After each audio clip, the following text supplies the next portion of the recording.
Chapter 41. Fujio thought Chinamo was right and was about to praise him. But before she could speak, Almighty Chin spoke again, slowly bringing up the dark history she didn't want to face the most. Also, I don't like men, especially not being kept by men. Fujio, such a sharp-tongued man, was not worthy of praise at all. Coco laughed this time and felt curious. He asked Fujio with the rabbit in his arms, "How did you become Spade Z? When our captain added you, you were dismissive. Don't you like our captain the most?" Hearing that, Fujio let out a long sigh. People are always young and frivolous. Are you saying that you don't like President Chin anymore? Fatty, turn around. Chinmo's fingers froze. Coco's eyes turned cold as he looked at his captain. He pulled Fatty back. What the hell are you talking about? Chinmo saw that the car was quiet, and he glanced at Fujio indifferently. His deep voice carried an irresistible coldness. Drive. Yes. Fatty didn't dare to say anything else. He quickly sat up straight, stepped on the accelerator, and drove to the main road on the left. The students outside the Hummer were all dumbfounded, especially Chun Xiaodong, whose face was filled with astonishment. When did their young master and young Master Chin become so close? Young Master Chin didn't beat him up and even took him away. Was he going to bring him home to teach him a lesson? This was not impossible. Chun Xiaodong shuddered at the thought of that scene. What to do? Should he inform Madam? No, he should call the young master first and ask him what was going on. Fujio's phone rang as soon as the Hummer made a turn. She picked it up casually, as if she didn't care who was sitting next to her. "Hey, young master, it's me," Chun Xiaodong hurriedly said. "Where is young Master Chin taking you? Is there any danger?" Fujio listened to the conversation and raised her eyebrows. She looked sideways and asked the man next to her, "Where are we going?" "I'll take you to dinner." Chinmo closed the magazine, his voice still calm. "Don't people in the game have a meal when they first meet?" "That's right, but I really didn't expect you to be like this. To be honest, after Almighty Chin heard that she wanted to meet him yesterday, did he look up a lot of procedures?" Fujio paused and said to the phone, "He's taking me to dinner. What do you want to eat?" When Chun Xiaodong heard the answer, he became even more anxious. "Do you want to eat dumplings? Chop you up and make you into dumplings?" "Young master, don't be afraid. I'll go and save you now." Fujio, "No, I didn't sleep with him. Why would he kill me? Don't think about these useless things all day." Fujio corrected him lazily. She didn't care at all. We were just having a friendly meal together. Chun Xiaodong glared. "Young master, you still haven't given up on sleeping with young Master Chin? If he finds out, he'll kill you." His voice was slightly loud. Especially in a fully enclosed car, the sound was amplified several times. The fatty sitting in front obviously heard it. His hand slipped, and he almost hit the car on the left. Coco didn't move and just stood there with Fatty. He wanted to turn around, but didn't dare. Chapter 42. The air around the Hummer froze, not moving at all. Fujio could clearly feel the changes around her, especially the cold aura coming from her left side. He already knows. Fujio said helplessly and hung up. She looked at Chinmo evilly. "Would you believe me if I said it was a misunderstanding?" Chinmo looked at her, his gaze cold. "What do you think?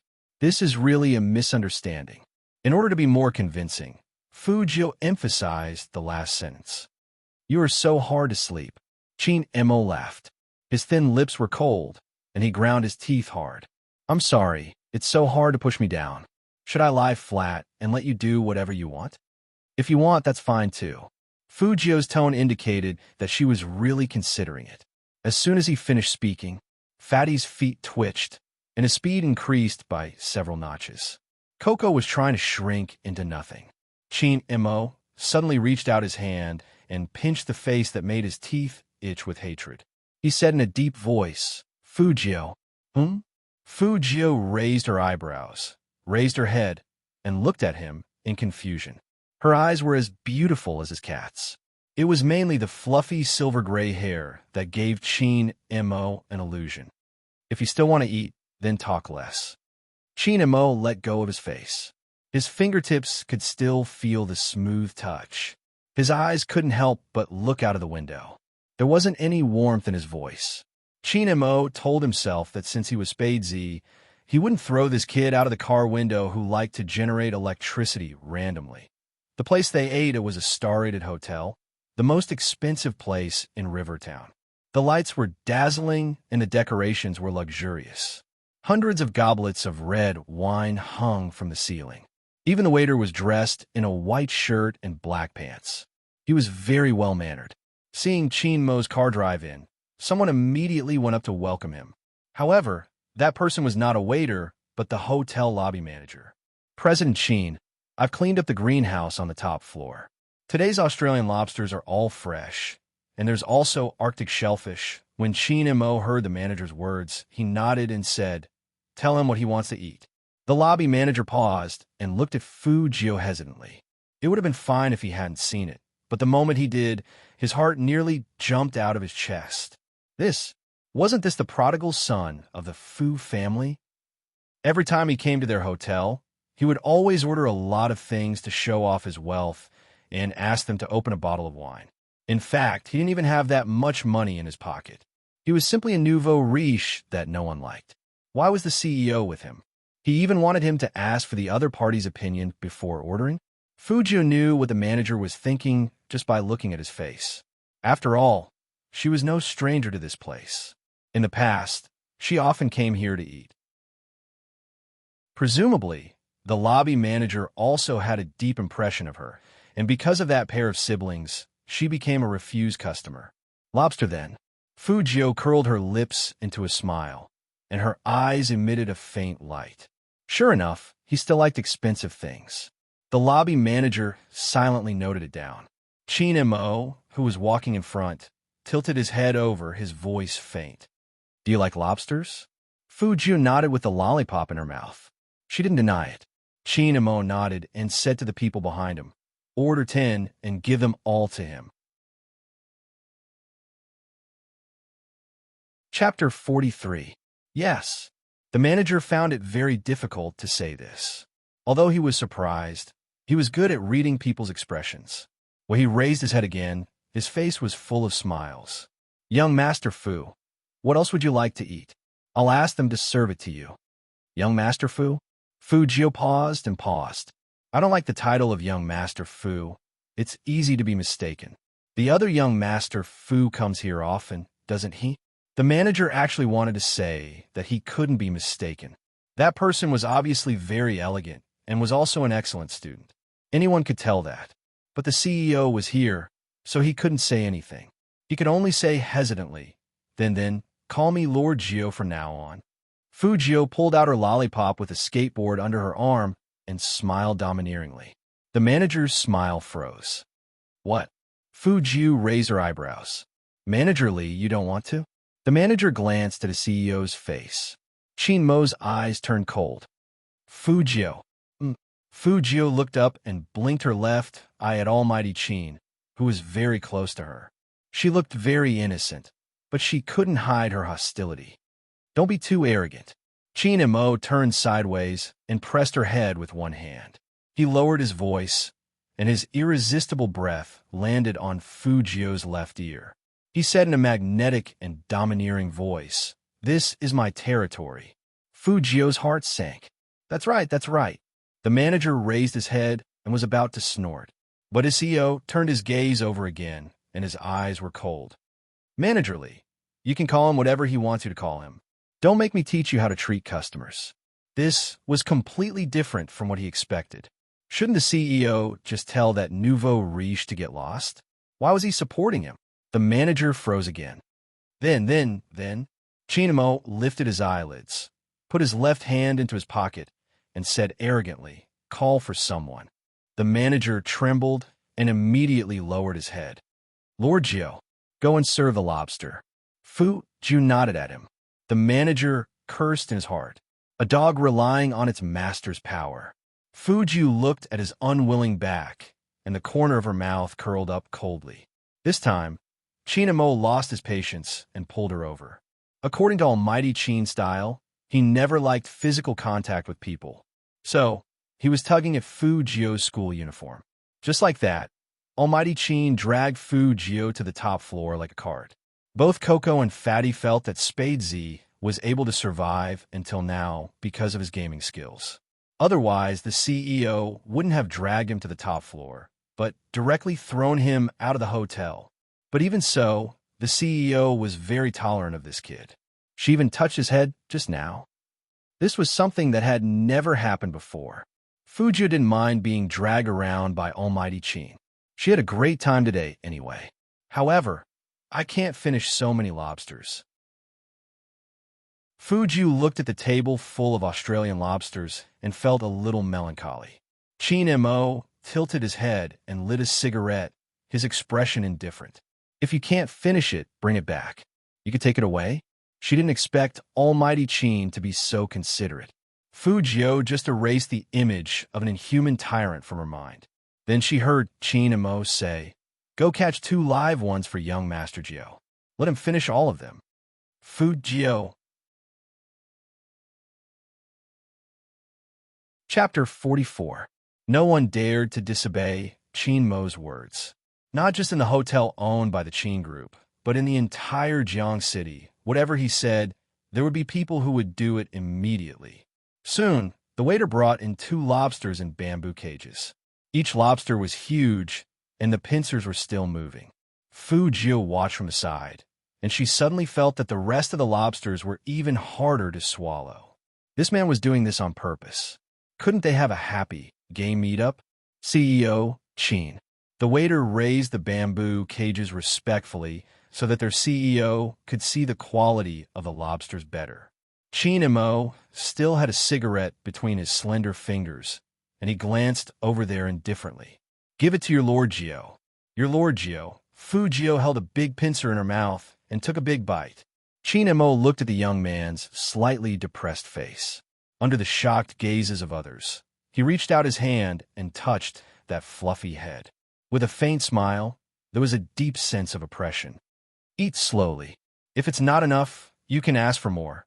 Hearing that, Fujio wiped the corner of her mouth decisively and smiled wickedly. "I want to go pee first." Chin Mo took his hand back. His eyes were deep and beautiful. He looked at Fujio for a few seconds before curling up his thin lips. "We won't touch the lobsters, so you can keep them. Go." He didn't even give her a chance to pee. Fujio narrowed her eyes. This man was really vengeful. But it was okay. She was eating his money anyway. She didn't know how to cook lobsters, but she could eat them. When she had an empty stomach, she could fight again. Fujio loosened her fingers handsomely, stood up, and walked out of the greenhouse on the top floor lazily. But she didn't know what Coco and Fatty's expressions were like behind her. The second time, today was the second time that their CEO touched this guy's head. The 2 turned their heads at the same time, looking like they wanted to say something but didn't. Of course, Chin Mo knew that they were looking at him. He reached out and flicked the cigarette, but saying one word lightly. "Captain, why are you so nice to this Spade Z? You didn't even treat me and Fatty this well." Coco finally said everything he wanted to say today. Chin Mo took the wet towel from the waiter and wiped his hands. "You can eat if you want. Just watch the 2 live ones and start from 10. Coco paused because he thought about the scene carefully, and when he looked back, he realized that it was really scary. It seemed that the captain's gentle concern wasn't a good thing after all, but it was still a little strange. Captain had never touched anyone's head before, not to mention touching her head. Even that kind of smile just now was rare. Just as Coco was racking his brains, Fatty saw Hiso stand up for some reason. He hurriedly swallowed the beef in his mouth and asked, "CEO Chin, where are you going?" "You guys continue eating. I'm going to take a look at that guy who's trying to escape." Chin Mo casually turned his side profile. His black hair fell down, revealing only a pair of bottomless eyes, which were as bright as an eagle in the sky. When he said this, his eyes were as cold as crushed ice.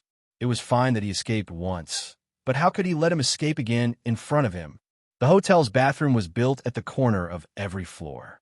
It was made of high-quality incense, and the exterior decoration was basically the same as the hotel's, very luxurious. But Chapter 45. If she went to the women's restroom, she would be treated as a hooligan. If she went to the men's restroom wasn't sealed. Unless she squatted. Fujio tucked her bangs behind her head and furrowed her pretty eyebrows. I've decided I'll go to whichever restroom is empty. To make herself look less wretched, Fujio put a smile on her face and put one hand in her pocket. She stood at the door handsomely. A girl just came out of the restroom. She looked up and saw a handsome young man. She blushed immediately. This guy, how could he be so handsome? But it was strange. Why was he standing here? The girl looked at Fujio in confusion. Fujio curled up her lips and pointed at the sink naturally. The faucet seems to be broken. I can't get any water out. Oh, let me see. The girl lowered her head shyly. What should I do? I'm being hit on by this handsome young man. Should she act more reserved or more bold? The girl suppressed her excitement and reached out her hand. She said in a small voice, "It's not broken. Everything here is sensitive. You can put your hand in and the water will come out." Oh, I see. Fujio looked like she suddenly realized something. She turned her face to the side and smiled at the girl. Thank you. No, you're welcome. His skin was even better up close, and his eyelashes were unbelievably long. How could there be such a good-looking person? The girl felt like her heart was about to jump out of her chest. She was about to ask for his WeChat number. Suddenly, a fair and slender hand reached out and placed itself between the two of them, grabbing onto the back of the pretty boy's collar. The girl was stunned. What was going on? Fujio was stunned as well. She looked up subconsciously at the person who grabbed her. It was a figure standing with his back to the light. It was Chin-mo. He was wearing a black suit jacket, and his shirt collar was half unbuttoned. That extremely handsome, mixed-race face exuded a noble and extraordinary aura. He was reserved and low-key, but there was a hint of danger in him. Now he was grabbing her with one hand, and his other hand was casually in his pocket. He was staring at her with deep eyes. Fujio smiled calmly. Almighty Chin, what a coincidence. You're here to use the restroom too? Could it be that they're here to watch you flirt with girls? Chin-mo asked slowly. He had heard a few words just now, and his lips turned cold. The faucet is broken? I can't believe you came up with such a lame pickup line excuse. This brat was simply exuding electricity all the time. Going to the toilet was the same. Did he like to tease people that much? It can't be helped. There's only a water tap here. Fujio wasn't embarrassed at all. She looked at the girl who was shocked by the scene and blinked her left eye. Her peach blossom eyes were very beautiful. The girl covered her mouth and looked at the two of them excitedly. Almighty Chin. Fujio tapped her thin lips with her fingertip and made an evil sound. Almighty Chin. So she's your fan. This time, before Fujio could finish, Chin-mo grabbed the back of his collar with force and dragged him into the men's washroom with an indifferent expression like he was carrying a kitten. Chapter 46. In the men's room, Chin-mo loosened his grip on her collar. What were you doing standing there like a fool? Huh? Fujio raised her eyebrows and denied it with a charming smile. When did I stand there like a fool? Wasn't I hitting on girls? Chin-mo snorted and stood to the side. He didn't wear a tie, and he even unbuttoned 2 buttons. He glanced at her and said in a low voice, "Didn't you say you were going to pee? Why don't you come over?" Go. Over. Fujio looked at the semi-concave urinal. How could you go over? She looked like a pretty boy, but she was still a girl. Even if she wanted to pee, she didn't need a urinal like this.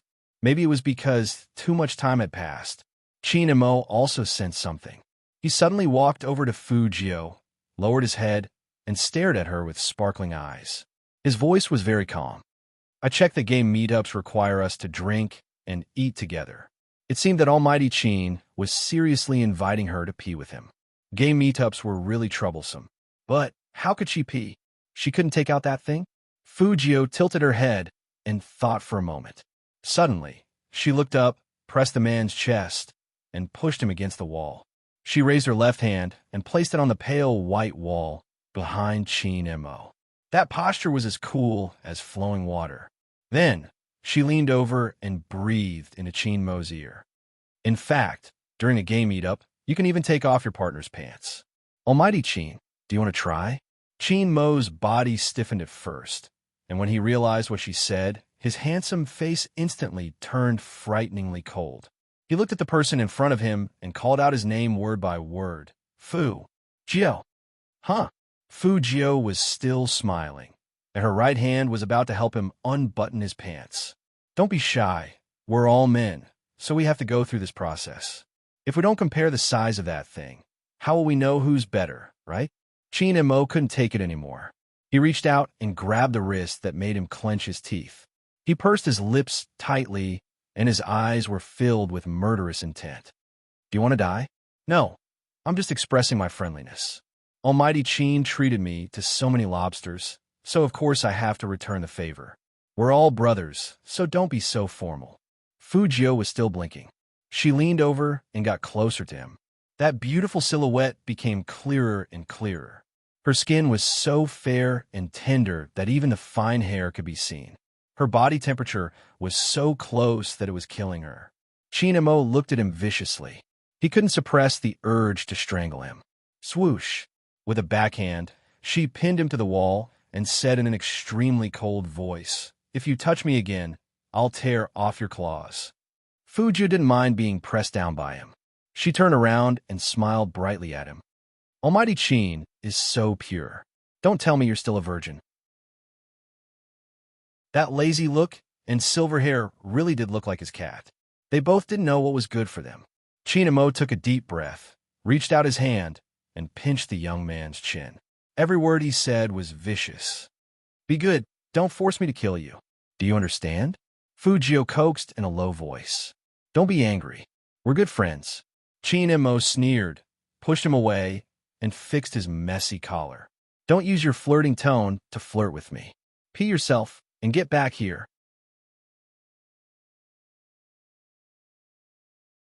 Chapter 47. Coco and Fatty, who were sitting in the top floor greenhouse, didn't know what happened in the washroom. The two of them were still eating, and as they ate, they felt that CEO Chin had been in the washroom for too long. Fatty frowned and asked, "Did something happen?" Coco didn't care at all. What could happen? That guy only thinks about sleeping with Captain all day. Co. Fatty put down the knife and fork in his hand and pursed his lips forcefully behind him. The sensitive Coco immediately sensed the unusual coldness behind him. He raised his voice and changed his words quickly. He doesn't think that he can sleep with Captain whenever he wants. Our Captain likes girls, unlike him who's gay. Phew, luckily he didn't say the last sentence. If he continues like this, I'm worried that Captain will be turned gay by him. It was really thrilling, really thrilling. Coco reached out his hand and wiped his sweat. Chin Mo's expression didn't warm up after he changed his words. On the contrary, the atmosphere in the private room seemed to freeze after he came in. It was unbelievably cold. Coco felt like he had fallen into an ice cellar. That coldness that made people shiver from the bottom of their hearts was indeed coming from CEO Chin. He turned his head and gave Fatty a look. Why did Captain's eyes become like this after one trip to the washroom? I feel like he wants to kill someone. Fatty shook his head. How would I know? Shut up. Be careful that CEO Chin has his eyes on you. Just as the two of them instinctively shrunk back, they heard their CEO's sinister and black-bellied voice ring out above their heads again. Give him 10 more lobsters, bigger ones. Not to mention Fatty and Coco. Even the waiter standing next to them had a more look on his face. But they had to do whatever CEO Chin said. Even though this whole thing was very strange and not like CEO Chin's usual style. After all, it was quite uncomfortable to eat all those lobsters in one's stomach. After the waiter left, Fatty thought for a while and said, CEO Chin, do you really think that Fu Jio is Spadesy? Why do I feel like he's a bit weird? He's bent. That's how the bent world is. After Coco spoke up for Fu Jio, he added, but he seems to be completely different from the prodigal son of the Fu family that I remember. Wasn't he quite an introvert in the past? Fatty was a shut-in and didn't know. Coco counted on his fingers. Infatuated, flaunting his wealth. No taste, just a typical nouveau riche. But he hasn't harmed anyone. It's just that attitude that makes people dislike him. Plus, he was gay, so he was ostracized. But he's also gay now, and he wants to sleep. When Fatty said the word sleep, he suddenly paused. Chinamo played with the silver lighter between his fingers, raising his eyebrows with a cold smile. What else does he want to sleep? Why aren't you continuing? Sleep, sleep, sleep. Fatty really couldn't find an excuse. He wanted to cry, but had no tears. Sleep with me, okay? You? Chinamo turned the plane, and his fingers paused. Then his voice became even colder, like an unsheathed ice, full of lethality. He can't sleep. His looks aren't up to par.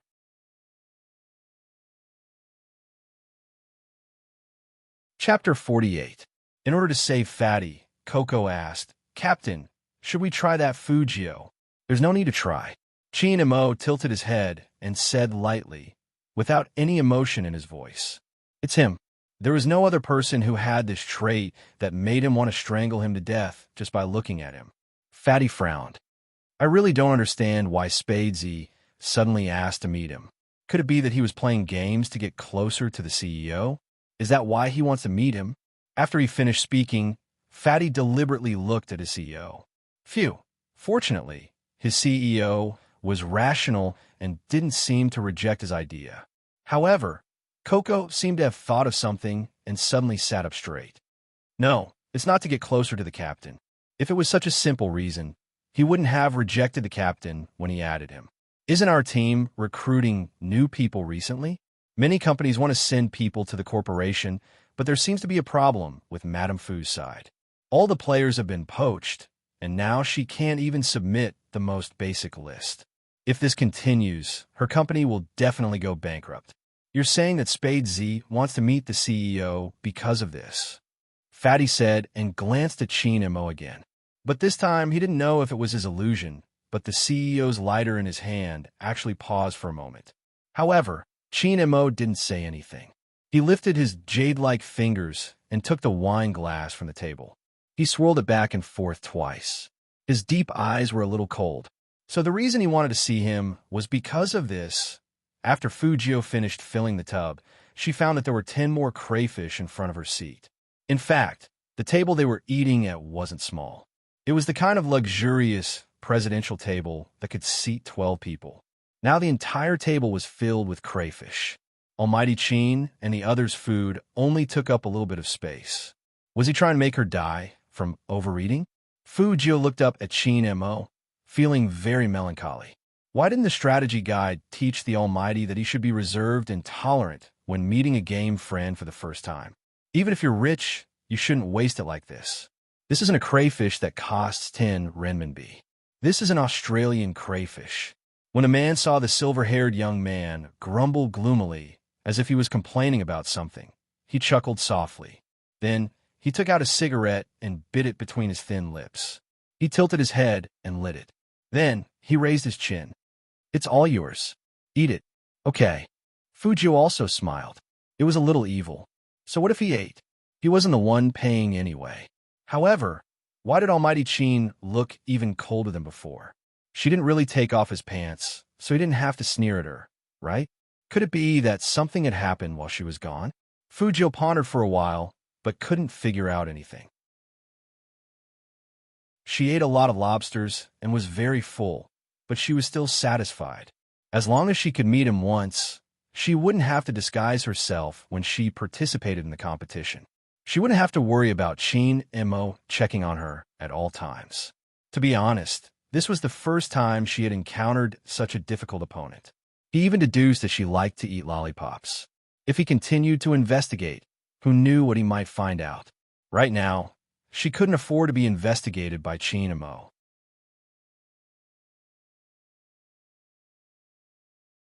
Chapter 49. After eating the last pincer, Fugio felt it was time to leave. She was about to say goodbye to Almighty Chin. Thank you for the lobster. See you next time. But she heard Chinamo ask with a faint smile, Done eating? Yeah, I'm done.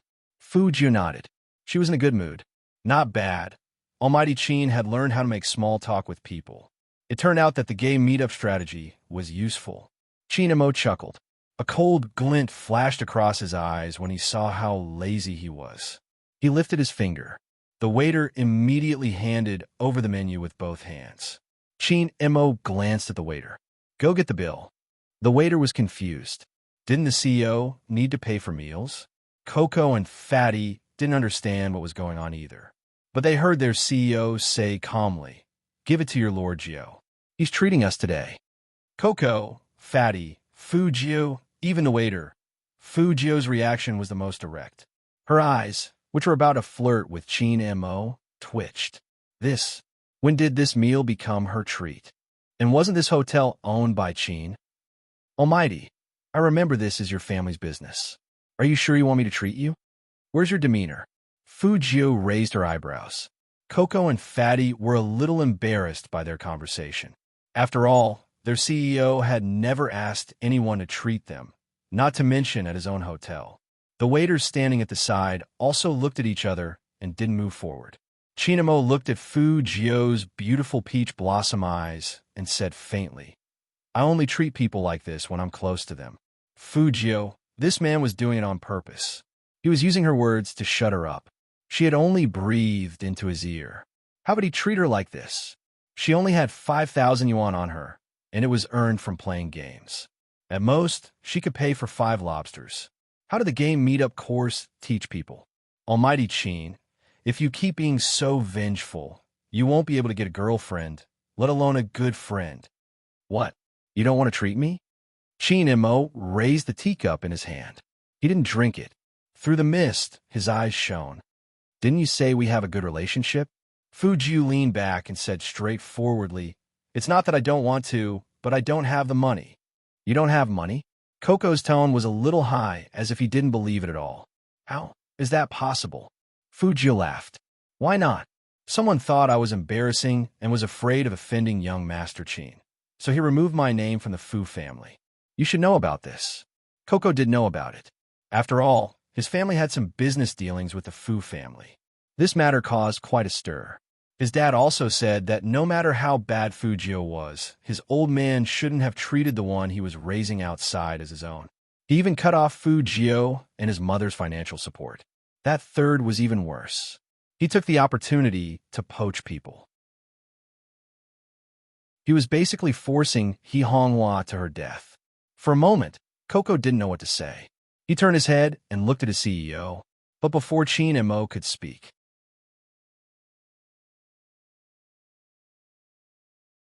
Chapter 50. In an instant, the temperature in the room dropped by several degrees. The waiters stood on the side, their fingers frozen, and their eyes were filled with unspeakable shock. Someone actually dared to make such a gesture in front of their CEO? And what did he say? Using his body, it couldn't be what they thought it was. But looking at that young Master Fu's posture, it was indeed the CEO. It was hard for them not to think in that direction, especially when his pale lips seemed to be only a centimeter away from their CEO's ear. If he got any closer, he would probably kiss him. The CEO's aura was obviously much colder, but that young master didn't seem to notice it. The mole under his eye shone with a bewitching luster. What? You don't like me using my body? Then let me kiss you. Fujio said happily, and it seemed like she was about to take action. Chin Mo's eyes suddenly turned cold. He reached out one hand and grabbed his wrist tightly, pressing Fujio down on the table. The look in his eyes showed that he really wanted to strangle Fujio. Then, he forcefully pulled out Fujio's wallet from her school uniform pocket and threw it into the waiter's hands. His voice was as cold as a cold pond in the snow. Swipe all the cards for him. Yes. At this moment, no waiters dared to disobey Chin Mo's orders. Everyone could see that their CEO's cold and indifferent image was about to be blown away by this person's teasing. Fujio still wanted to keep some of her assets, so she tried to negotiate with Chin Mo. Can you leave me 1,000 for my living expenses? Chin Mo didn't listen to Fujio at all. He pressed him down with that posture and looked down at him. Chin Mo had to restrain himself from breaking this guy's wrist. Who knew that this guy would learn to be obedient? He maintained that posture and looked at him with a smile. His warm breath seemed to fall on the back of his hand. He couldn't tell why. Chin Mo felt that Fujio was like his cat. Even her hair was soft, and it scratched his palm again and again. People who didn't know better would think that the young man was acting coquettishly. But in fact, this guy was just pretending. Even if they were to play games together in the future, he would change this guy's bad habit of flirting. Where did he learn to flirt with anyone he saw? Chinemo narrowed his eyes slightly. He put out the cigarette in the ashtray with one hand and pinned Fujio down with the other.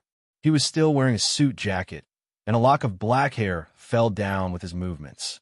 He looked very masculine, not only in his posture, but also in his fierce eyes. Chinmo's current state was enough to make one's legs go weak.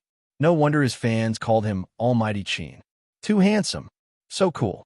Unfortunately, Fujio wasn't in the mood to appreciate the Almighty's beauty.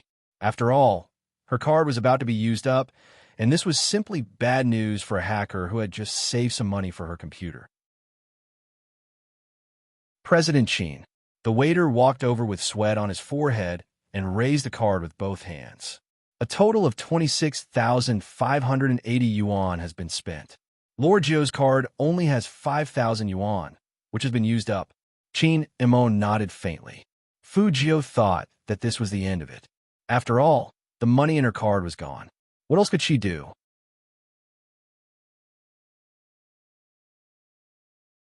Chapter 51. Tab tab. People who came here to eat never tabulated. Especially people of their age and circle, they loved to compare who was more generous. Tabulating when they went out to eat? How shabby was that? Coco lowered his head and bit his finger. The CEO's plan was too evil. He was obviously trying to help Fujio become famous in the circle. In the future, no matter where Fujio went, this matter would be brought up. Fujio didn't care about her reputation, but she cared about money. Almighty Chin, didn't the guide tell you that your friend doesn't have any money? Shouldn't you make up for the difference? Chinemo glanced at him faintly. That's the normal process of a gay meetup. Obviously, that doesn't suit you. In order to prevent you from having the ridiculous idea of paying with your body, it's better for you to hand over the money. Fujio, this lobster meal was really a loss. In order to avoid further losses, Fujio, who originally didn't want to bring the 2 live lobsters home, decided to carry them back even if she had to carry them. This was her treat, and she still owed him 30,000 yuan. But spending money to avoid disaster. And after this meal, she wouldn't have to worry about being investigated again. Do you want to go back yourself, or do you want me to give you a ride? Chinemo glanced at the lobsters in the young man's arms, and he seemed to think that the young man looked like his cat that had just been drenched in the rain. Chinemo knew that the young man only looked pitiful, but his claws were still hard, but he still asked in a low voice. After all, the Chin family's etiquette and upbringing were there. Chinemo also thought of another point. If this guy asked for anything in the car, as long as it wasn't too much, he would agree. After all, a big part of the reason why he met Spadesy this time was to ask him to join his team. Fujio didn't stand on ceremony. She flipped her silver hair and curled up the corner of her mouth. You give me a ride. I don't even have enough money to take a taxi. This place is a bit far from my house, and it's not practical to skateboard back. Okay. Chinemo reached out and opened the car door. His expression was very calm, and he still looked cold and noble. At this time, the atmosphere of a normal game meetup began. Fatty and Coco always thought that it wasn't a game meetup. It was simply a knife and sword fight. Fatty was still driving. There was music in the car. Fujio sat on the left side of Chinemo. There was some distance between them, but they didn't talk much. Coco wasn't used to this, and he couldn't help but ask, Fujio, what about your mom's company? Is it really going to close down? Why did it close down? Fujio retracted her gaze from the night outside the window. Her eyes were deep. Coco licked his lips. I heard that most of the contestants in your mom's company have been poached away, and now they can't form a team. If you don't make adjustments, you'll be disqualified. Once the investors pull out, your mom's company won't be able to hold on. There is indeed such a thing. Fujio smiled, and a bone-chilling coldness appeared in her eyes. Who did you hear this from? That 3 outside? Or that illegitimate child of the Fu family? No matter who you heard it from, my mother's company will not collapse. Even if it collapses, it should be someone else. Coco didn't expect that the person who had been so unrestrained in the hotel just a moment ago would be filled with such a strong sense of oppression.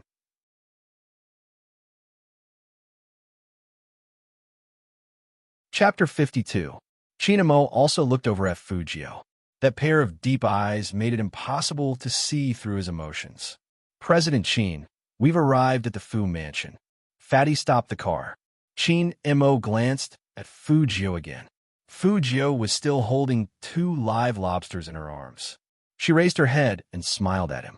Then I'm leaving. Thank you, Almighty Chin, for sending me back. See you in the game later? The two of them were sitting together. As long as Chin-mo tilted his head, he could see that innocent face. He could even see the fine hairs on his cheeks. Seeing him like this, Chin-mo didn't care so much about his bad mood. That's all? You're not going to say anything else? Anything else? Drive slowly. Send me a WeChat message when you get home. I'll call you for a dungeon raid. Fujio leaned forward and brushed the black hair in front of Almighty Chin's forehead with her fingers. If the Almighty is willing to fight in person, they will definitely offer a higher price.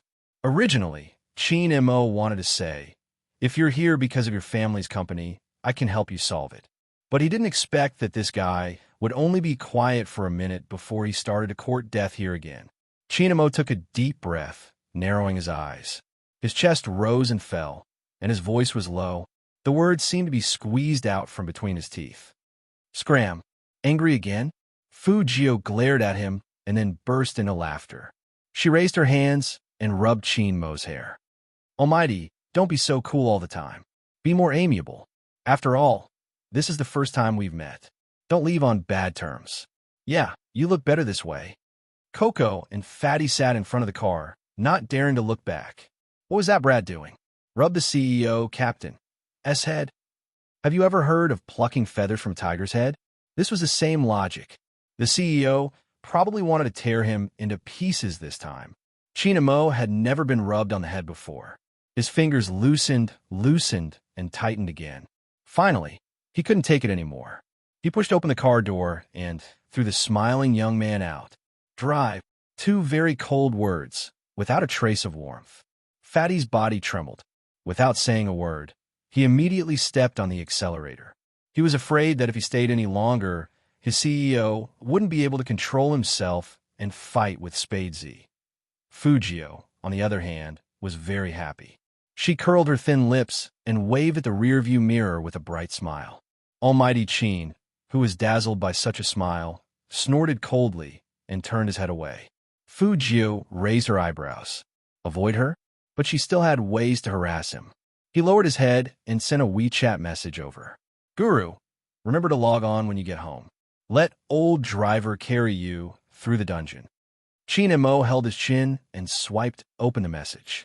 He snorted coldly. Do I need you to carry me to clear the dungeon? Then you take me. It's all the same. After Fujio finished playing, she added a smiley face. It's more fun to play games with friends. This time, Chin-mo didn't reject her. He replied indifferently. Got it. Was that a yes? Fujio raised her eyebrows. It seemed like the Almighty wasn't completely inhumane. If Almighty Chin really wanted to clear a dungeon with her, in that case, the price of the order would go up. Group photos and the like were also included in the list. It wasn't easy to get the Almighty to help clear a dungeon. She wouldn't accept any normal price. She had to change it to VIP treatment. Not bad, not bad. There were benefits to having a game meetup.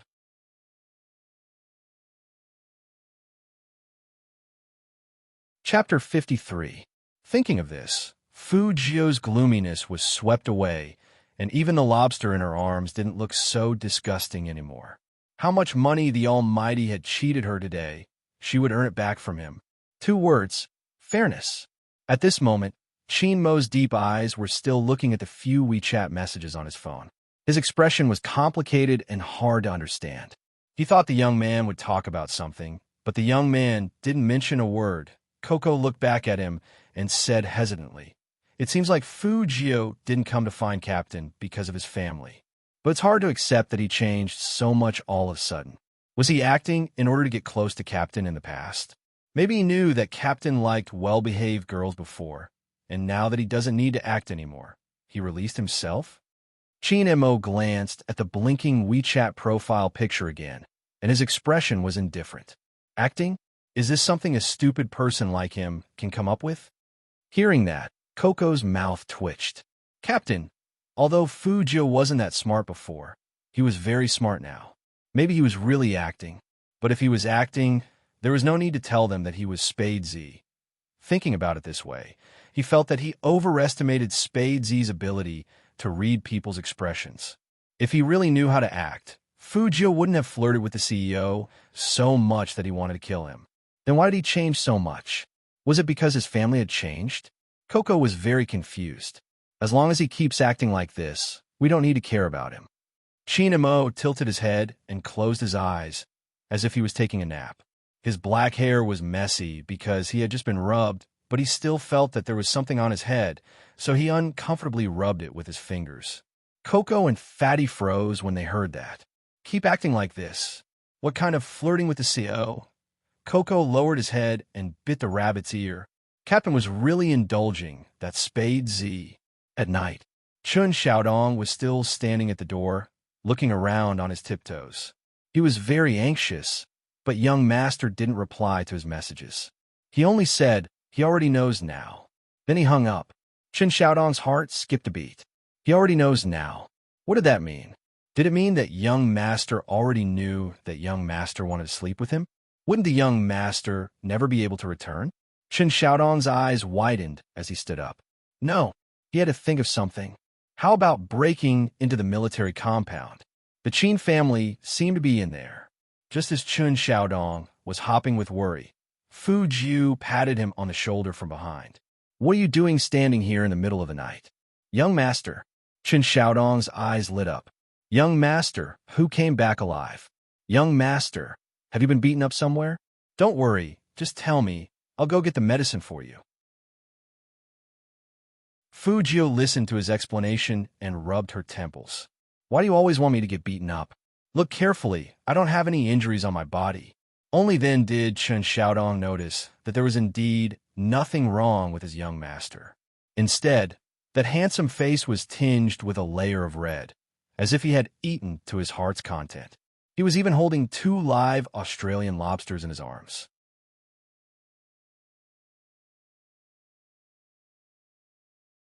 Chapter 54.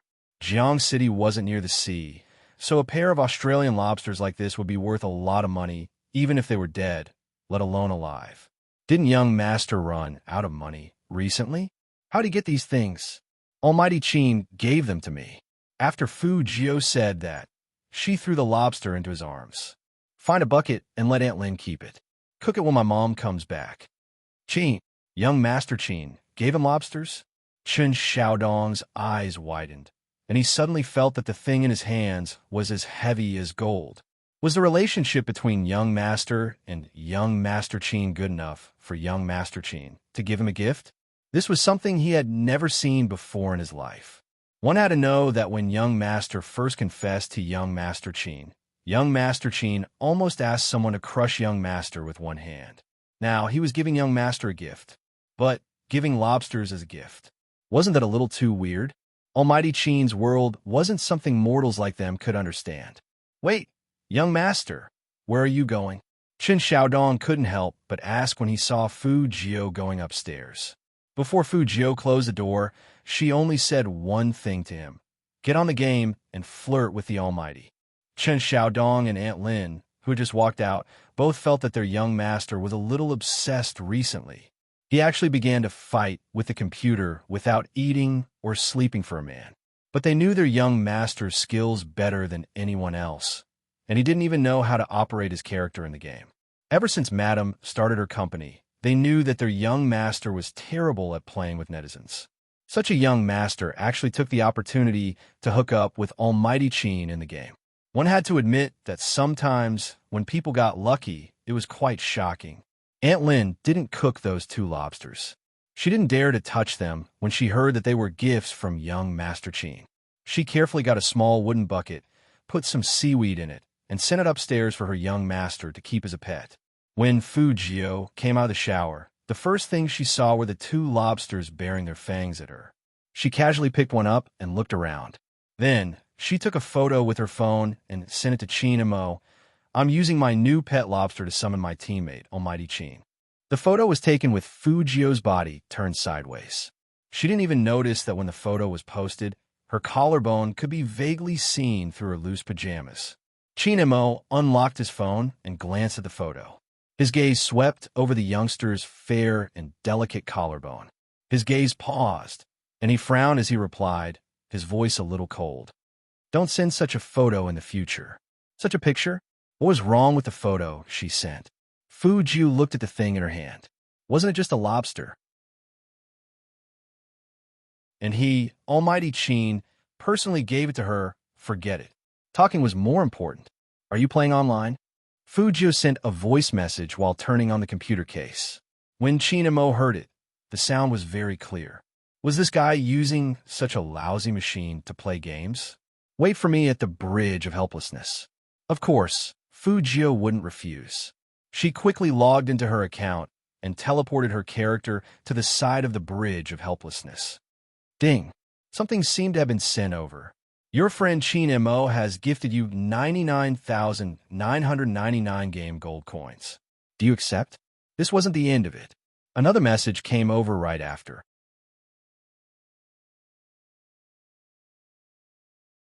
Chapter 55. Your friend Chin Mo has sent you another 99,999 game coins. Do you want to accept it? 99,999 game coins? If converted into RMB, it would be 9,999 yuan. Not to mention those precious rainbow dress diamonds, which could not be bought normally. What was the Almighty doing? Even a cool person like Lord Gio couldn't figure out what the other party was thinking. Accept. Chin Mo sent a total of 6 words. Gift for the game meetup. Fujio, Almighty, where on earth did you find the tutorial for the game meetup? Why did it sound like a betrothal gift? Who would give money directly to their friends in the game? Fujio didn't know if she was lucky or unlucky to have met such a rich and black-bellied guy. After thinking about it, she still didn't accept it. But she wanted all the diamonds. She could grind them up and make weapons for the two of them. Aren't you short of money? Almighty Chin was indeed the Almighty Chin who had shaken Seijo City. Every time he spoke, he was so cold and straightforward. Fujio unwrapped a lollipop and put in her mouth. She curled up her lips and said, I am short of money, but Almighty, if you give it like this, I will think that you want to keep me. Chin Mo's fingers tightened on the mouse, and he laughed very coldly. Give me back the diamonds you just accepted. That's useful. Fujio held the lollipop in her mouth, crossed her long legs, and quickly replied, Almighty Chin, I'm telling you the truth because we are brothers. You can't be too stingy, especially a man. How can you take back something you've given? I just accepted a job, so let's go play the game. Be good. Chin Mo's deep eyes stared at the words on the LCD screen, especially the word be good. His whole body emitted a cold and oppressive aura, which made Secretary Liang, who came to report, take a step back. What's wrong with the CEO? He suddenly felt like he was going to kill someone. Then, he saw his CEO raise his hand and fiercely type on the keyboard. Shut up, play the game. Chin Mo never expected this guy to spit out any ivory when he spoke. It was all because he was Spadesy. He wouldn't kill him. Chin Mo told himself that again. Fujio sent another head-scratching emoji. Diamonds can be used to make weapons. What do you want? Gradually, Chin Mo got used to his way of speaking. He replied coldly, whatever. Then I'll do my own research when the time comes. With that, Fujio hooked her earphones. I'm inviting you into the team. All right. The moment he finished speaking, the scenery in the game changed. Without the soft and delicate flowing water, peach blossoms shone brightly. Instead, he arrived at an ancient tomb. There were 4 other players at the entrance of the tomb. Some of the players had approached Spadesy for business before. Knowing Spadesy's fighting ability, he was about to open the door. Spadesy said that his friend was coming to play with them. In the beginning, they felt that if there were too many people, it wouldn't be worth it to clear the ancient tomb. After all, they would have to split the loot. If someone didn't play well, they might not be able to complete the first clear. But when they saw the friend Spadesy was talking about, One by one, they all froze. Cheen, Cheen, Cheen. Almighty Cheen. How is this possible? It must be another fake version using Almighty Cheen's name to swindle customers.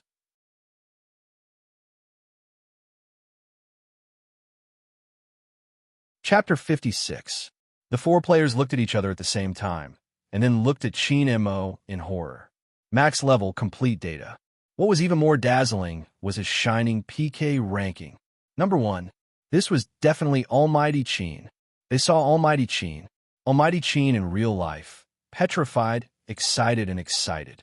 It was impossible to describe the feelings of these four players. Sitting in the internet cafe, the fingers holding the mouse were trembling. That was Almighty Cheen. The Almighty Cheen who never played online games privately, but could make millions of fans go crazy over an esports game live broadcast. Were they really not dreaming? Whatever. Let's kill ourselves first before entering the game. Only by dying once would they believe this fact. Why aren't you moving? Let's start. Fujio was still typing, but in the blink of an eye, she saw that the four players in front of her were all dead. What was going on? Fujio paused for a moment and suddenly seemed to realize something. Is it because of you? Fujio sent this message in a private message.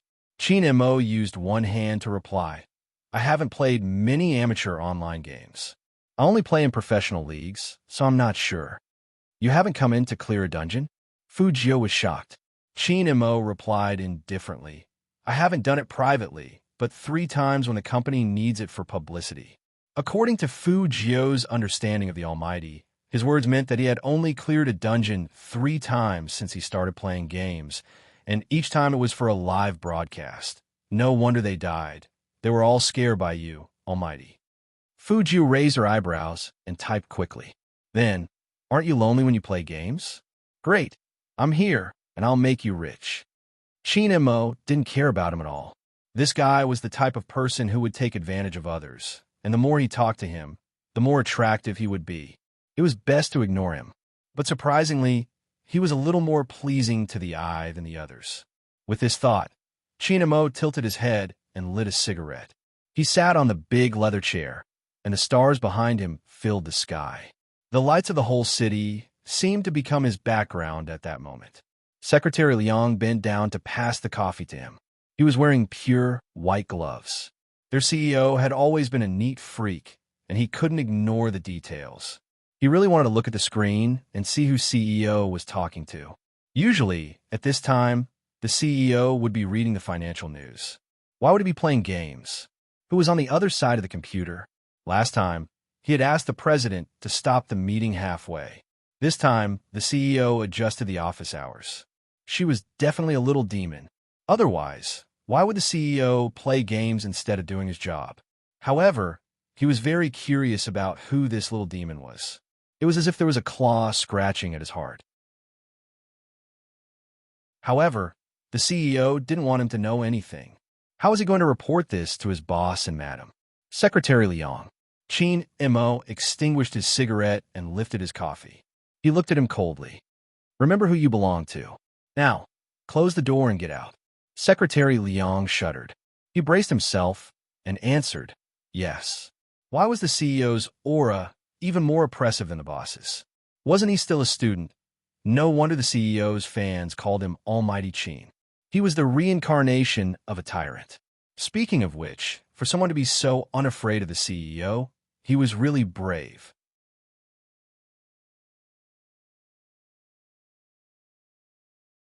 Chapter 57. On the other side, Secretary Liang was still making false reports. On the other side, the entire Hero server exploded. No one was playing the game anymore. Almost the entire world was flooded with messages. Holy sh*T. I can't believe I'm seeing Almighty Cheen in the game in my lifetime. He's not invisible. It can't be true. Our fan group didn't receive any news from the team's live broadcast. How could Almighty Cheen be playing? Impossible. It's true. A lot of people saw it. Almighty Cheen is still playing dungeons. The one above stopped dreaming. Almighty Cheen plays dungeons? Almighty Cheen only plays PK in the league. Go and see for yourself if you don't believe me. Almighty Cheen is with a newbie. It looks like they're having an ambiguous relationship. Ambiguous relationship. Very ambiguous. When the Supreme Alliance on the top floor heard the news that their CEO was playing dungeons, they also entered the game. Now they were looking at each other in dismay. Then they all looked at Coco. The young cat-like streamer bit the rabbit's ear and said, "Don't ask me. I don't know either. Captain, how did you get hooked up with Spade Z to play dungeons? Who said that dungeons are boring? Do you know that the game system is about to crash as soon as you show up? There were over 10 million online surfing in the whole server, and the technicians were going crazy, okay?" The agent of the Supreme Alliance also received the news at the first moment. At that time, the CEO of a live broadcast company told him. He smiled gently and said in a businesslike tone, "Our CEO, Chin, never plays dungeons. You must have mistaken him for someone else." The CEO simply handed him the notebook. The agent felt a chill down his spine. "Wait, I need to make a call first." He took a deep breath before he hung up the phone, but he didn't expect that after he dialed the number. CEO Chin's first words were, "I'm playing dungeons. If you have something to say, talk to me tomorrow. Don't hang around outside all the time. Go back to the company and work." "I'm hanging up." His voice was cold, and the phone was hung up. It was indeed their young Master Chin style. "But, CEO, I'm your agent. I should be the one controlling you, not the other way around. The point is, why are you really playing dungeons? What if it's on the headlines tomorrow?" "Wait, headlines?" The agent's eyes turned, and he immediately called the PR team. "Write a long article now, saying that CEO Chin is playing dungeons to find new blood for the team. What ambiguous relationship? What's with the ambiguous relationship? Someone said that Chairman Chin is playing this game for a newbie. That newbie is helping Chairman Chin take quests and earn money. Every time he completes a first kill, he gets 5,000 yuan, and he gets to take a photo with Chairman Chin. We're all playing now, trying to get in line." The manager's chest heaved up and down. Who could tell him what was wrong with the CEO? In the past, he had to beg the CEO to allow him to enter the game and do a live stream. All this was on the premise that he did not have to attend a meeting, so he had nothing to do and was in a good mood. Their boss Chin had always walked the path of an altar that said, "Like me or not, I'm just that cold."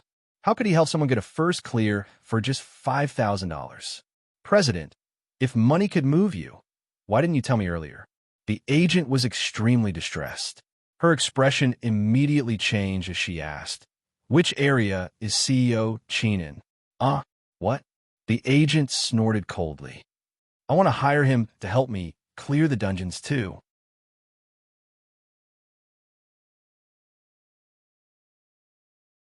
Chapter 58. Fujio also realized that there were a lot of onlookers as she was playing, and those people all had the same golden title above their heads as Almighty Chin. Fujio raised her eyebrows, sucked on her lollipop, and smiled wickedly. She sent a message to Chin Mo. "Almighty Chin, you are so popular. All the professional teams in the country are here because of you." Chin Mo glanced at the screen and didn't care at all. "Don't look at others. Just focus on the monster you want to kill." "So cold?" Fujio flicked her finger and sent a big move over. All the bosses were killed. The first kill was completed. Once again, Spade Z and Chin Mo's names appeared high up on the server's bulletin board. It was already late at night, but the netizens' enthusiasm didn't die down at all. They were all staring at the screen, whether it was the people in the internet cafes or the people in the professional leagues.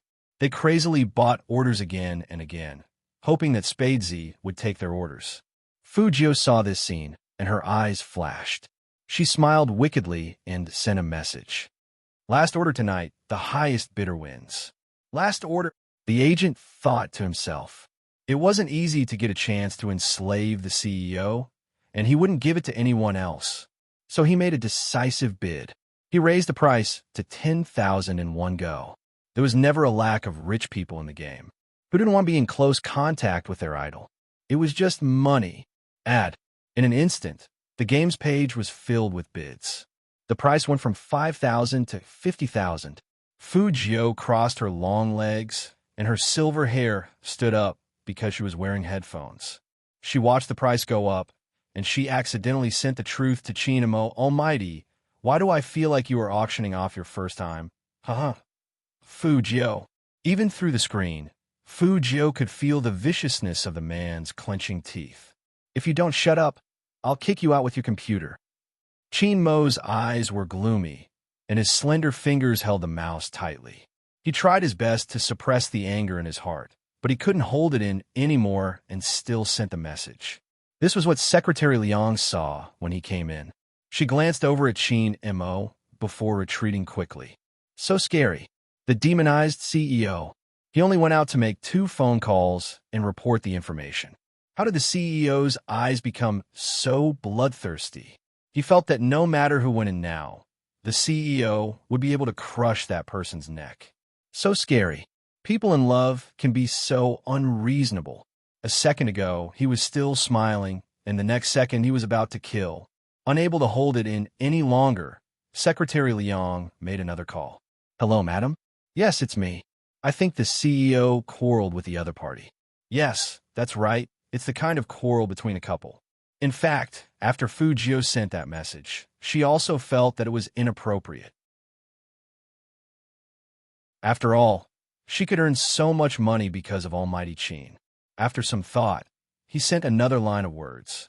Don't worry, if there's an auction for your first time, I'll definitely be the first to bid. I won't let them snatch it away. Even though they were chatting privately, Chin Mo wanted to drag this guy out from the computer and crush his mouth.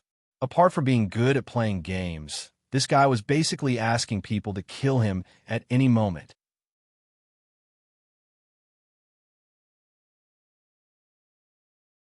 Chapter 59. Chinamo narrowed his eyes fiercely, and his eyes were deep and cold. Aren't you going to start the dungeon? Do you want me to break your claws? Sigh, the Almighty is acting like it's Sundara again. Fujio stretched lazily. It was better not to flirt too much, or it would cause a rebound effect. With this thought in mind, Fujio reached out her hand with a lollipop in her mouth. She clicked the mouse and quickly invited the highest bidder. I'm the Almighty's agent, into the game dungeon. I'm the Almighty's agent? What a strange nickname. Fujio sent a private message to Chin Mo while locating him. Chin Mo glanced at the player, and a cold glint flashed across his deep, dark eyes. The agent was still showing off and asked the assistant next to him, How do you say you want CEO to do something? The assistant shrunk his neck. Just type. He only needed to type. The agent was so beautiful. Who would have thought that he would one day become the landlord? Just as he was about to put his hands on the keyboard, a sentence appeared in the game. Do you want to go offline now? Or do you want me to call you and force you to go offline? Big manager phone. He didn't expect his identity to be exposed as soon as he arrived, and his back suddenly trembled. Then he heard his CEO say, It seems that the company has given you too few tasks recently, and you even have time to play games? You'll work overtime for a week starting tomorrow. Wait a minute. He spent 50,000 yuan to enslave CEO. It wasn't so that the president could enslave him better in the future. What dungeon? This was a trap.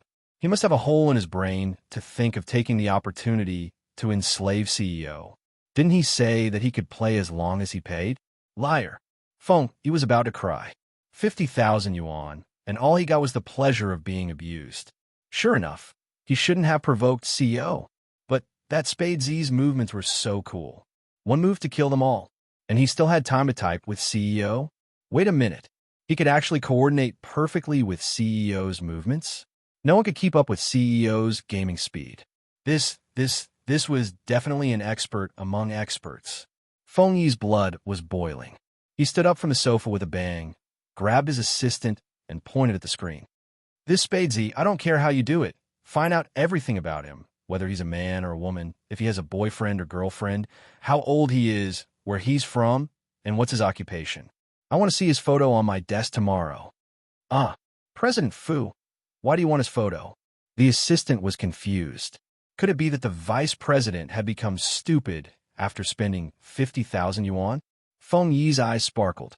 I want to nurture him into a professional almighty second only to the CEO. Of course, I have to see what he looks like first. Go get it. This was an unexpected harvest. His maneuvers were too beautiful. This kind of gameplay was most suitable for live streaming. The team had always needed such a person who could coordinate with the CEO. But even Coco and the others couldn't do it. Now that he could finally do a special topic, it was as if God was helping him. Wait a minute, I'll add her as a friend first. Phone, he had thought that since his CEO had revealed his identity, he would be verified quickly. Unexpectedly, rejected.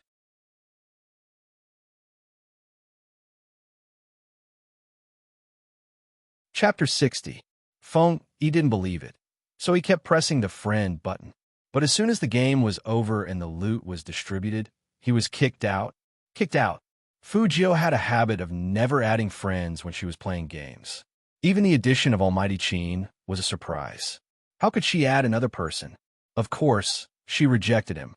Now all her attention was on the money she had earned. The number on her bank card skyrocketed, which made her feel indescribably happy. It was really different to fight a boss with a god. He was handsome, and his appearance fee was so high. Including the previous 2 games, she had earned 60,000 yuan, which was enough for her to buy computer parts. Even if she threw away the lobster money she owed today, she still had about 40,000 yuan. Fujio bit her lollipop and sent Almighty Chin 4 words without hesitation. Let's call it a day. Before we go to sleep, let's calculate. Chin Imo slowly typed on the keyboard. The money you earned today. Fujio paused. She dropped her lollipop. Why did the Almighty still want to calculate money with her? This wasn't like the rich guy who gave her 399,999 yuan as soon as she came online. I thought the Almighty would treat money like dirt. Fujio flipped her silver hair. The money in her hands flew away, which was a terrible feeling. Chin Mo replied leisurely. It seems like you have a fundamental misunderstanding of me. I'm a businessman who would do things that aren't profitable. Fujio quickly defined him. She thought about how she still needed to bring the Almighty around in the future, so it would be good to establish a long-term partnership. She smiled devilishly. I'll transfer half of it to your WeChat later. Half? Chinamo smiled faintly. Who said anything about half? I'll get 90%, and you get 10%. Fujio looked at the extremely lopsided dividend ratio and couldn't help but say, Almighty, don't you think it's shameless to split the money like this? No. Chinmo's voice was indifferent, and he asked Fujio 3 questions in a row. Whose name is the one who took the jobs? Who are the onlookers looking at? Who is the one who bid so high in the end? Fujio, it's all me. Chinmo took a puff of his cigarette before typing another line of words. So, it's only fair that you get 1 and I get 9. In the face of such a vengeful man, what else could Fujio say? She opened WeChat and transferred a large amount of money to him with a condition. Continue to work with me. When Fujio transferred the money, she told herself that she was casting a long line to catch a big fish. The Almighty had already earned 60,000 per round. The next time they started advertising, they would definitely earn more. Treat it as an investment. But he still felt the pain. What was originally a net profit of 5 digits had shrunk to 4 digits in the time it took to say a single sentence. Fujio bit her lollipop gloomily. Aside from being cute when she was flirting with him, this man wasn't easy to trick. Fujio had just transferred the money when Chin Mo received a tearful call from his agent. CEO Chin, that Spade Z, actually rejected me. He actually rejected me. After Chin Mo heard the general meaning of the message, his gaze deepened. He opened his phone and saw a WeChat transfer of more than 30,000 yuan.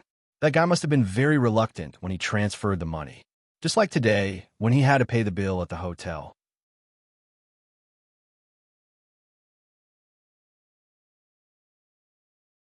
Chapter 61. Chin Mo turned off the computer and stood up, but he didn't go to sleep right away. His slender fingers moved slightly, and he sent a WeChat message to Fujio. Did you just reject a player's friend request? Fujio agreed, and felt that she should flirt with him again before going to sleep. She opened the voice message and replied, Except for the Almighty, I didn't add anyone else in the game. Are you touched? Do you want to marry me? If it's someone with a body like the Almighty's, I might consider sleeping with him. Qin Mo took the documents from Secretary Liang. He was still pressing his phone with one hand, and his lazy voice came into Secretary Liang's ears with the clarity of a teenager. Secretary Liang couldn't hear the voice on the other side of the phone, but his CEO suddenly stopped moving. He stood there without saying a word, and the expression on his face kept changing. His fair and slender fingers clutched the phone beside his ear, and his eyes were filled with uncontrollable coldness. It was as if he would crush the person on the other side of the phone to death if he said one more word. Secretary Liang didn't dare to watch anymore. He lowered his head and pretended to pack his bag. Finally, his CEO took a deep breath, opened the WeChat message, and replied with a deep voice message. If I hear the word sleep from your mouth again, you don't have to talk anymore. Sleep? Secretary Liang's eyes were burning. Qin Mo glanced at him and closed the door with an indifferent expression. Secretary Liang? No, CEO. Where do you want me to go in the middle of the night? It's very cold outside the rooftop. After dealing with the eavesdropper, Qin Mo unbuttoned his shirt with one hand and sent a voice message with the other. The player who added you is my agent. I know. Fu Jiu twirled her silver hair with her fingers and put her legs on the computer table, looking indescribably handsome. If I don't want to, I can use your back door. Why should I use someone else's? Maybe it was because it was too late, but when a youngster's voice rang in her ears, it didn't sound so annoying anymore. Qin Mo pulled out a towel from the side. When he tilted his head, his white shirt was half open, revealing his beautiful abs and sexy mermaid lines. As he unbuttoned his pants, they moved up slightly. At that moment, Qin Mo seemed to have thought of something. He paused for a moment and quickly threw the trousers to the side. He pressed the phone screen and replied indifferently. Tomorrow, the Qin group will sign the first batch of rookies. As a specially recruited member, you can come directly. What about the preliminaries in half a month? This is an internal move. Fu Jiu understood Almighty Qin's meaning with just these 3 words. She curled up the corner of her mouth and said, I'll go after I buy the accessories tomorrow.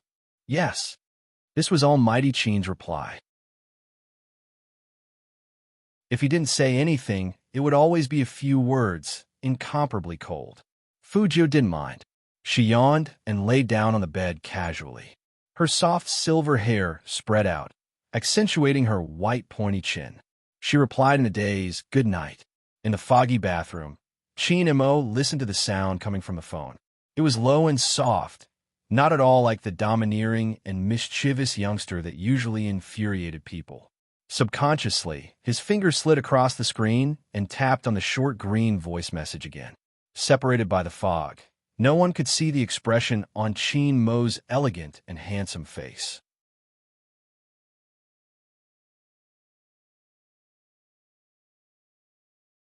Chapter 62. After realizing what he had done, Almighty Qin's beautiful eyebrows furrowed. The black hair hanging in front of his forehead was still dripping water, and just like that, it hit the phone screen. Qin Mo took the towel and threw the phone away. He must have played too much games that his fingers were broken. Why do you think that guy's voice was nice? He obviously wanted someone to strangle him. Another night passed. Fu Jiu woke up the next day, but she wasn't in a hurry to go to school. It was Wednesday. Although school was important, buying spare parts and signing with the Qin group were obviously more important. Fu Jiu thought about it and decided to ask for a leave. When she made this request, Qin Xiaodong stood beside her and looked at her with an expression that said, I knew young master wouldn't be obedient for a month. You're going to be a demon again. Fu Jiu curled her lips into a smile. She freed one hand, leaned over, and patted his cheek lightly. You young master, have something to do. Go to class by yourself and help me ask for leave, sick leave.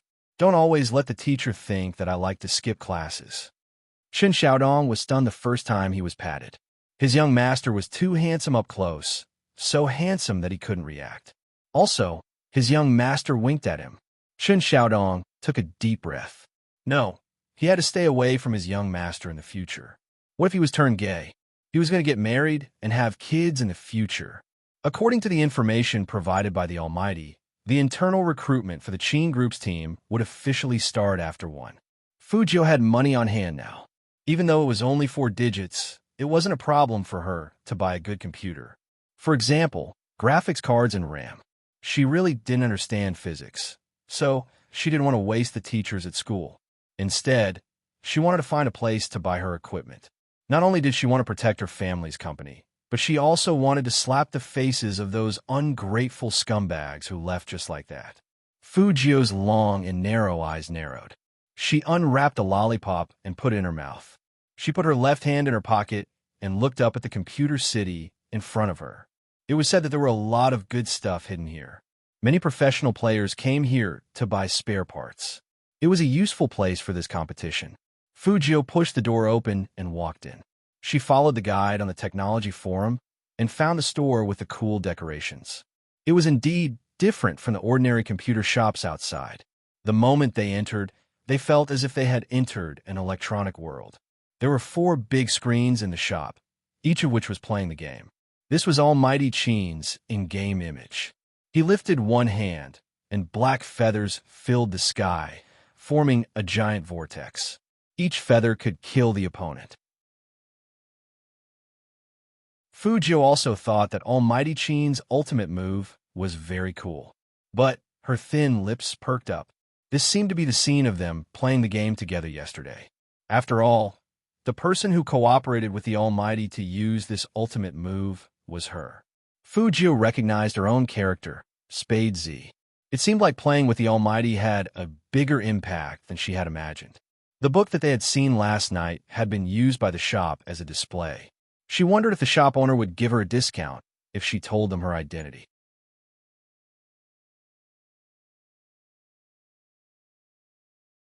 Chapter 63.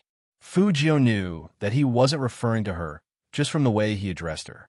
After all, that old guy wanted the whole world to know that she, the prodigal, had nothing to do with him anymore. Since he wasn't referring to her, was he referring to another young Master Fu? Fujio raised her eyebrows and looked to her side. A young man about the same age as her, dressed in a white suit. He was quite good-looking, but his head was like his mother's, so he wasn't very tall. He didn't seem to like talking much, but there was a hint of impatience in his eyes. He looked like a spoiled young master. This young master was none other than Fu Zhongyi's most precious illegitimate son, Fu Ximing. There were 2 people who came with him to buy accessories, and Fujio knew one of them. No, not really.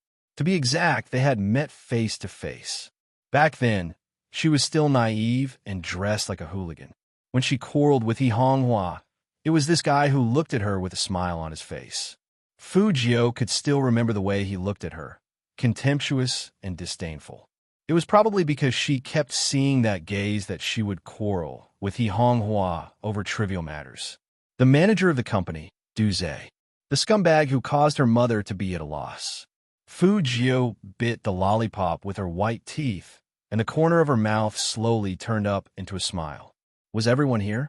She really had to remember these 2 faces, or else what would happen if she missed when she hit them? Duze also saw the prodigal son that he despised the most. In the past, out of consideration for He Honghua, he still had to address him as young Master Fu whenever he saw him. In actual fact, he had long hated this mother and son pair. The older one was from the countryside, and the younger one had no taste. Being around them would lower his status. Unlike the person he was following now, who was not only knowledgeable, but also talented in games. They were both children of the Fu family, but this person's future was more than twice as bright as that prodigal son's. Young master. Duze glanced at Fujio and turned back to Fu Ximing. Why don't we go over there and take a look? There's so many flies here, and it would be bad if they spoil your mood. Fu Ximing also recognized Fujio. But so what? He had never put his stupid brother in his eyes. When he was young, he was always called a bastard. He had to yield to Fujio in everything. Now he was right. Who was Fujio anyway? That kind of trash wasn't even worth a glance from him. Fu Ximing raised his chin, pulled up the zipper of his jacket, and said seriously, "He doesn't need to leave, so why should I? Keep picking. Didn't you just say that the things here are good? My keyboard needs a new one a long time ago. This one looks good. I'll buy it here." All right. Duze laughed. Young master is right. If he doesn't need to leave, then we don't need to leave either. The other person also laughed. Young Master Fu is indeed knowledgeable about computers. When we go to the Qin group later, I'll be able to help young Master Fu. I still need Manager Li's help. Duze continued. I heard that Manager Feng is very particular about first impressions. In addition to playing games well, he must also be good-looking. This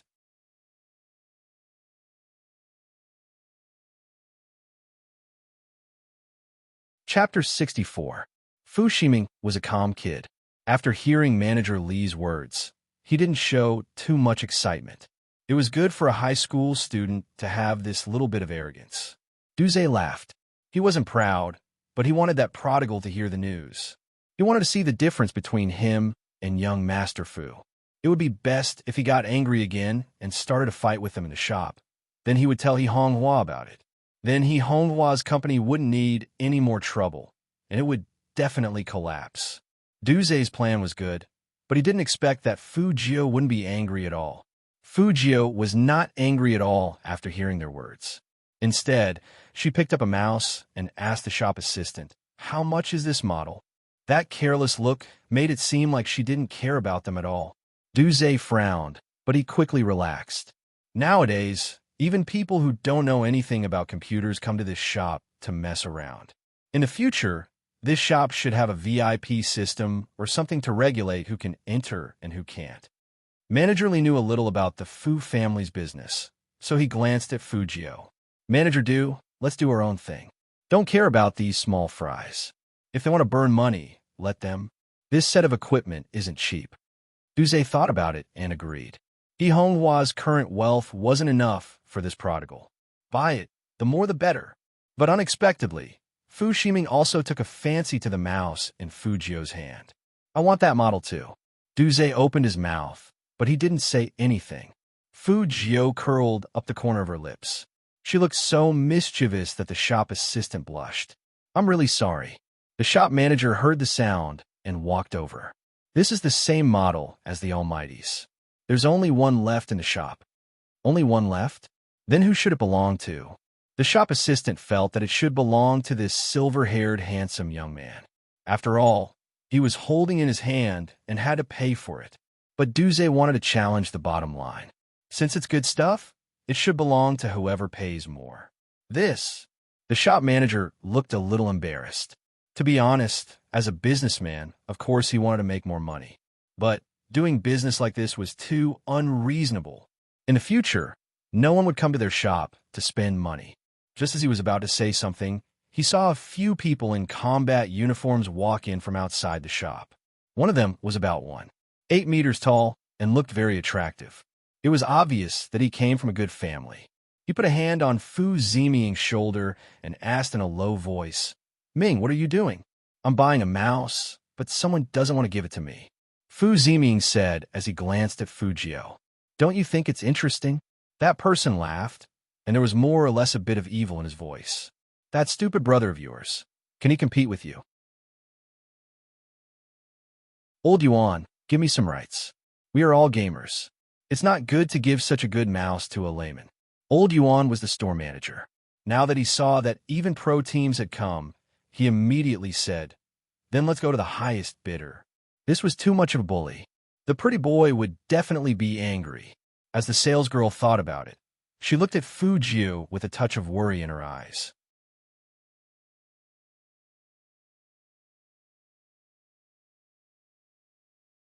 Chapter 65. 10,000. 10,000 yuan to buy a mouse? Isn't it too expensive? The salesgirl's eyes widened. Moreover, this handsome young man had just asked her in a low voice if she had any preferential policies. How did he suddenly become such a nouveau riche? Duze was also stunned. He Honghua was begging everywhere for a loan. Could it be that there was still money left at home? Otherwise, why would this prodigal be so arrogant? Spending 10,000 to buy a mouse was indeed too expensive. Even a pampered young master like Fu Ziming felt the pinch.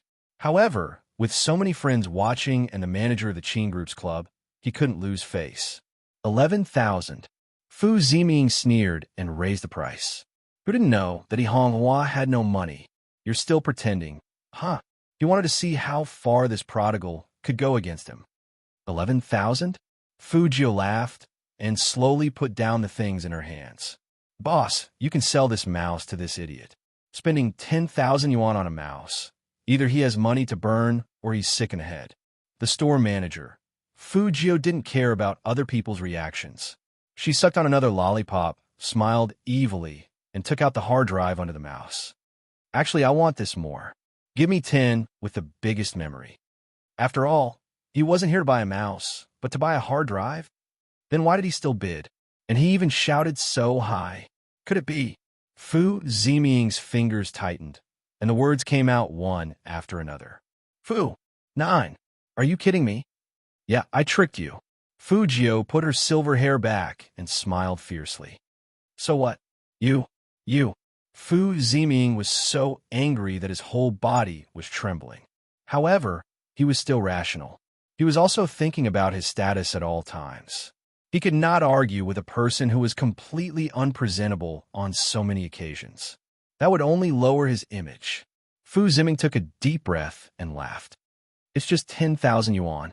I know you can't afford it now, but you're smart enough to think of a backup plan. When my dad and your mom get divorced, let's see how you can still be so arrogant.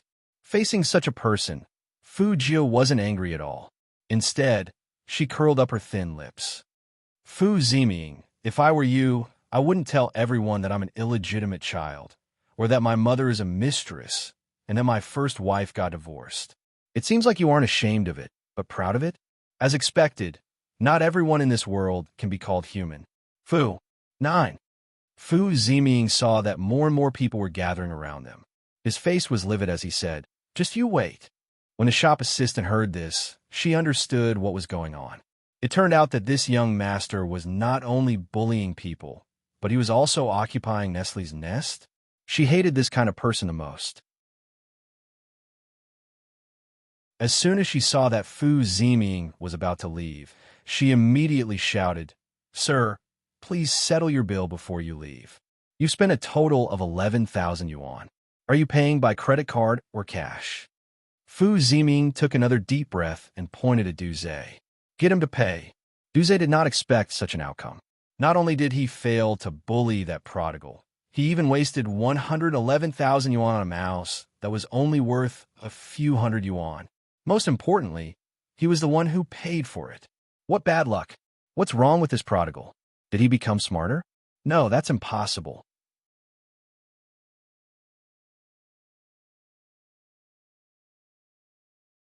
Chapter 66. After getting rid of those annoying scumbags, Fujio was in a better mood than when she first arrived.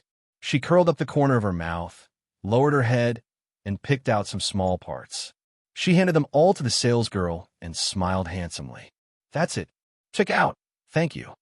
The salesgirl took it and gave a 10% discount without hesitation. Her face was still blushing. The beautiful young man's tone was so nice and gentle. She wouldn't get sick of a customer like him, even if there were 100 of them. You don't want a mouse? This question wasn't asked by the salesgirl, but by the man who had just put his arm around Fu Ziming's shoulder. He was wearing uniform, and the smile on his face wasn't friendly at all. Fujio had one hand in her pocket, and she didn't even look at him. She paid the money, took her things, and left. She didn't expect that the man would actually curl his lips, and as he brushed past her, he lightly said, Interesting. Interesting, wasn't it? Fu Ziming's stupid brother used to blush whenever he saw him. But now, it was like he didn't know him at all. The man narrowed his eyes and didn't take Fujio seriously. After all, no matter how much he changed, he was still gay. He didn't want to provoke such a pervert. Once he got attached, he couldn't get rid of him. Even if he was good-looking, he was still disgusting. Boss, come and see. The shop is broadcasting the video of Almighty Qin and that Spade Z playing games together yesterday. I really envy this guy. In normal competitions, only you can compete with Almighty Qin, but this guy can play games with Almighty Qin. He's so lucky. I asked, and he's not from the Supreme Alliance. I don't know which team he's from. How come he's a newbie? The man followed his teammate's finger and saw the screen full of silver light.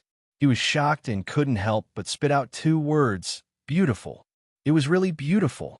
Even he couldn't reach that kind of hand speed. This Spade Z. Who the hell was he? 2 o'clock in the afternoon. A lot of people started to enter the Qin Group's club. Fujio was among them. The person filling out the form asked, "Do you have a letter of introduction?" Fujio shook her head. "No." The man frowned and pointed to the queue next to him. "Then take your number and wait by the side. When it's your turn, someone will let you in." Fujio didn't say much. She took the number card according to the rules and sat there with her legs crossed. Since she had nothing to do, she began to study the hard drive she bought. She learned how to disassemble and install them and what kind of casing was needed.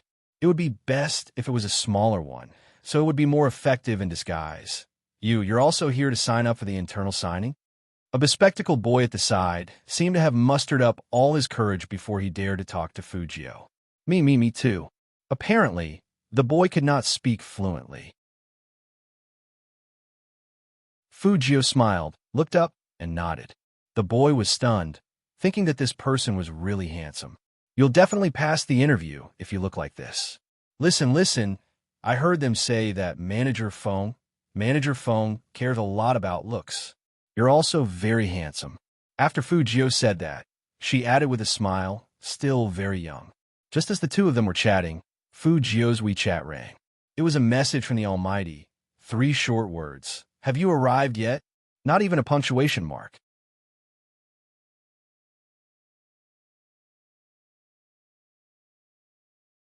Chapter 67. In the big office on the top floor of the Qin Group, Secretary Liang clearly saw his CEO's fingers suddenly pause while he was texting. That originally indifferent expression seemed to be starting to become not so good. What was going on? Secretary Liang subconsciously thought of online dating. Qin Mo was still looking at that WeChat message, and he raised his eyebrows. "The Qin Group is not a place for you to flirt." He sent the message forcefully, and his eyes were cold. "Do you understand?" Fujiu looked at the reply and replied coolly with a lollipop in her mouth. "Don't worry, Almighty. No one here is more handsome than you. If I really want to flirt, I will flirt with you. You are a big fish." Big fish? Who would like to be described like that? Did a biology teacher teach this guy Chinese? Qin Mo clenched his fingers, and a cold light flashed in his eyes. Secretary Liang stood beside him, and he felt that his CEO was looking at his phone as if he was looking at a dead thing that was about to die. As a bystander, he couldn't help but tremble from the bottom of his heart. What did those people on WeChat do to piss off the CEO? The CEO was in a good mood this morning, but why did he suddenly cool down? Qin Mo pushed open the door of the conference room with one hand and sent the last WeChat message on his phone screen. Then he raised his head and looked straight at Secretary Liang with a pair of deep, watery eyes. His voice was cold. "Go and inform the team now. In the future, if anyone in the team flirts with someone in the company, I will cut off their salary." "Ah, yes." After Secretary Liang answered, he felt that the notice was a bit strange. Flirting? All the teams were practicing their skills in the game. In order to prepare for the upcoming city war, everyone had been in the company for a few days. Who would be in the mood to flirt? Besides, how could they flirt with a bunch of young men? Even if they wanted to flirt, they should at least pick a girl, right? At this moment, Fujio was still sitting on the cold bench. She looked at Almighty Qin's message and smiled. Her fingers moved quickly. "You go ahead with the meeting. I'm fine on my side. I should be able to pass." She didn't want to bother the Almighty with trivial matters like the competition. She needed him to earn money, so she couldn't just take him out for a walk. Although the Almighty said that he would come to see her after the meeting. However, Fujio still felt that it was a small competition, and she could win easily. Besides, hadn't that Manager Feng always wanted to poach her? He couldn't let her down. Knowing that the other party didn't have time to reply to her WeChat, Fujio put her phone away and waited quietly for her number to be called. The boy's face turned red. "I don't have eyebrows. I'm very, very ordinary. You'll look better after you take off your glasses." Fujio turned her face, her silver hair shining. "Your foundation is there." The boy was a little shy. Thank you." "You're welcome." Fujio put the parts in her bag. The boy asked again, "You? Which district are you from?" "Hero. Zone C." With the lollipop in her mouth, Fujio leaned back casually. Even though she was in a corner, she seemed to be glowing. "Area C?" The boy suddenly widened his eyes and lowered his voice mysteriously. Then, do you know Spadesy from Zone C?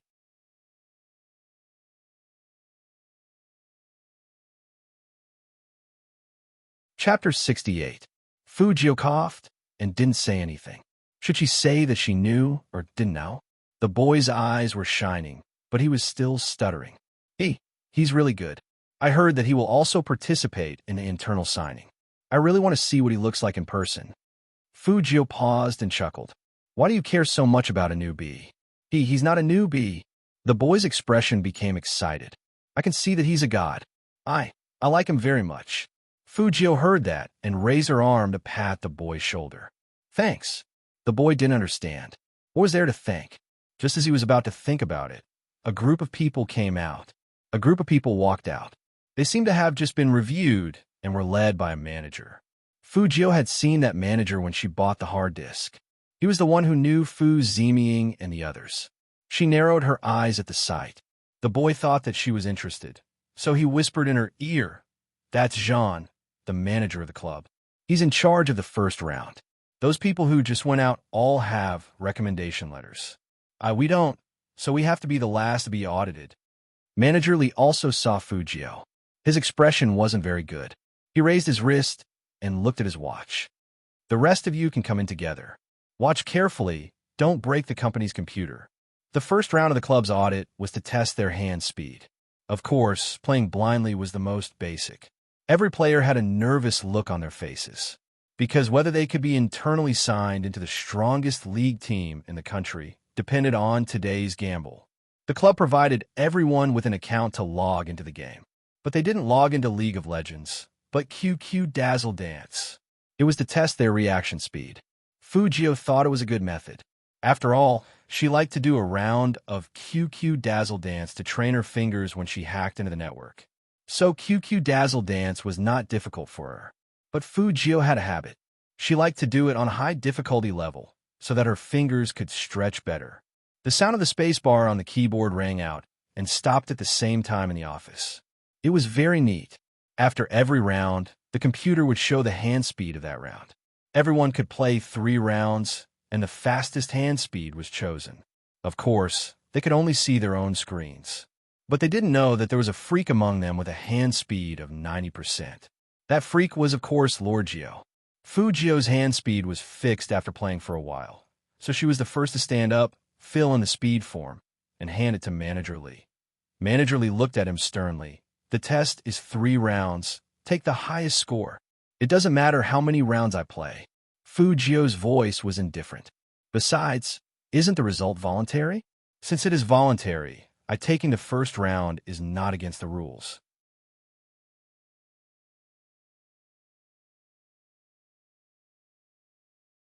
Chapter 69. Fujio wasn't annoyed by his words. She just said lightly, "Then what do you think we should do? I've already filled in my grades. Take your form back and redo it." Manager Lee didn't even look at him and just threw Fujio's form at him casually. The boy who had just spoken to Fujio looked at him worriedly. Fujio smiled and bent down to pick up the form. Only then did the boy calm down. He wanted to quickly pull him over to do another test. But who would have thought that as soon as Fujio straightened her body, she would raise her hand and use a little force, and the form paper would instantly split in half. At first, it was just the sound of typing on a keyboard. But now, under Fujio's influence, everyone stopped what they were doing. The testing room was so quiet that only the sound of paper being torn could be heard.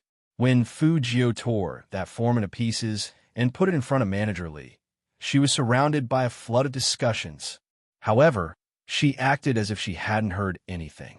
She placed one hand on the table and lowered her voice. "If the Chin Club can hire a manager like you, then I'd rather not play games with this team."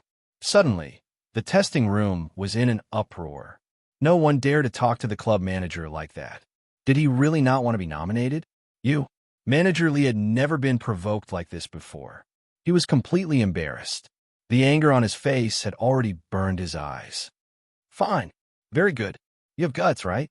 Then take your things and scram." Fujio sneered and didn't say anything else.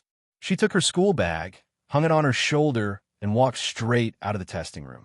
Her back view was unbelievably cool. The boy sat on his seat and looked at his hand speed. Then, he looked at the screenshot of the computer beside him. Finally, he gritted his teeth and ran out with his bag. Wait. After Fujio heard the sound behind her, she turned around and raised her eyebrows. Why did you come out? I saw you leave. I don't want to be there anymore. After the boy finished speaking, he broke into a big smile. Although I really want to enter the Chin Corporation, but for someone like me who can't even speak properly, I'm sure I won't get any training resources in the end. That manager looks very snobbish. I don't like this kind of environment. Playing games is supposed to be happy, right? Fujio touched the bridge of her nose. She couldn't help but feel a little guilty after hearing those words. After all, her original intention in playing games was to make money, and now she was trying to take back He Honghua's company. Compared to this obedient child, her starting point seemed to be too utilitarian. Since we don't need to compete, let's go eat. The boy's face was flushed, and he was very handsome. I know that there's a good hot pot restaurant here, so I've always wanted to eat with the people in the game. I didn't expect that my wish would come true so soon. Fujio. Why did she always feel that this obedient baby was very similar to Almighty Chin in some aspects? Was it an illusion? Why were these gods so nice to the people in the game? Let's eat, but I don't have money on me. You treat first, and I'll treat you next time. As Fujio spoke, she raised her hand and put it on the boy's shoulder. This time, the obedient baby's face turned even redder, but he was still very cute.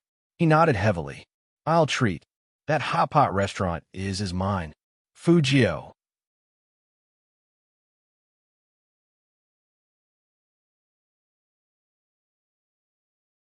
Chapter 70. In the business conference room, the atmosphere was as low as ever. The people in the marketing department were still talking about this year's data in a trembling voice. They were afraid that if their CEO wasn't satisfied, he would look at them with his deep eyes. Fortunately, the CEO seemed to be absent-minded today, as if he had something else on his mind. He kept playing with a pure white phone in his hand. CEO Chin, that's about it. The people in the marketing department subconsciously waited to be scolded after they finished talking. Unexpectedly, yes. That's it. Everyone couldn't get used to it. Chin Mo didn't pay much attention to it. He just needed to adjust the data. He paid more attention to the time. At this time, that guy's test should be over. When he entered the team, he would keep him by his side so that he wouldn't flirt with others. Thinking of this, Chin Mo's mouth turned up slightly, revealing a faint smile. The senior executives in the meeting were stunned. They stared at the faint smile on their CEO's face, wondering what day it was. The CEO seemed to be in a good mood. After another 10 minutes, Chin Mo raised his hand and said calmly, "That's all for today. We'll continue tomorrow." The senior manager of the planning department hadn't submitted the plan yet, but he was still very happy that the CEO made this decision at the last minute. He immediately said happily, Yes. Chin Mo was the first to stand up. His legs were perfectly straight in the tailor-made trousers. Coupled with his demonic aura, as soon as he walked out of the conference room, everyone felt the pressure on their heads disappear. They couldn't help but heave a sigh of relief and collapse into their chairs. But where was the CEO going at this time? Secretary Liang was by Chin Mo's side, holding today's meeting minutes in his hands. CEO Chin, your dinner starts at 7. Isn't it too early for us to go out now? Do you want to take a break first? No, let's go to the club. Chin Mo gave the order as soon as he got in the elevator. Their club was right next to the Chin Group building, and it wasn't far. Chin Mo didn't tell Fu Jiu that the meeting was over. He wanted to go over. Sometimes it was good to surprise that guy. Secretary Liang was a bit surprised. Go to the club? It seems that there is an internal signing today. CEO Chin wants to go over and have a look? Chin Mo didn't explain further and just nodded lightly. Secretary Liang paused. Then please wait a moment. The people over there don't know that the president is going. I have to make a call. The contestants who participated in the internal signing this time are all fans of the president. If you go like this, it will cause a sensation. What can a few dozen people do? Chinemo raised his hand. There was a pure black diamond button on his cuff. Along with his movements, a luxurious light seeped out. His fingertip pressed the elevator button. Secretary Liang had no choice but to put his phone back. It seemed that the CEO had already made up his mind to go there today. Vice Liang was surprised. Among the internal signing participants, the CEO was Qin Mo Seo. Suddenly, Secretary Liang's eyes lit up. The little vixen that the CEO met online was one of the internal sign contestants. That was right.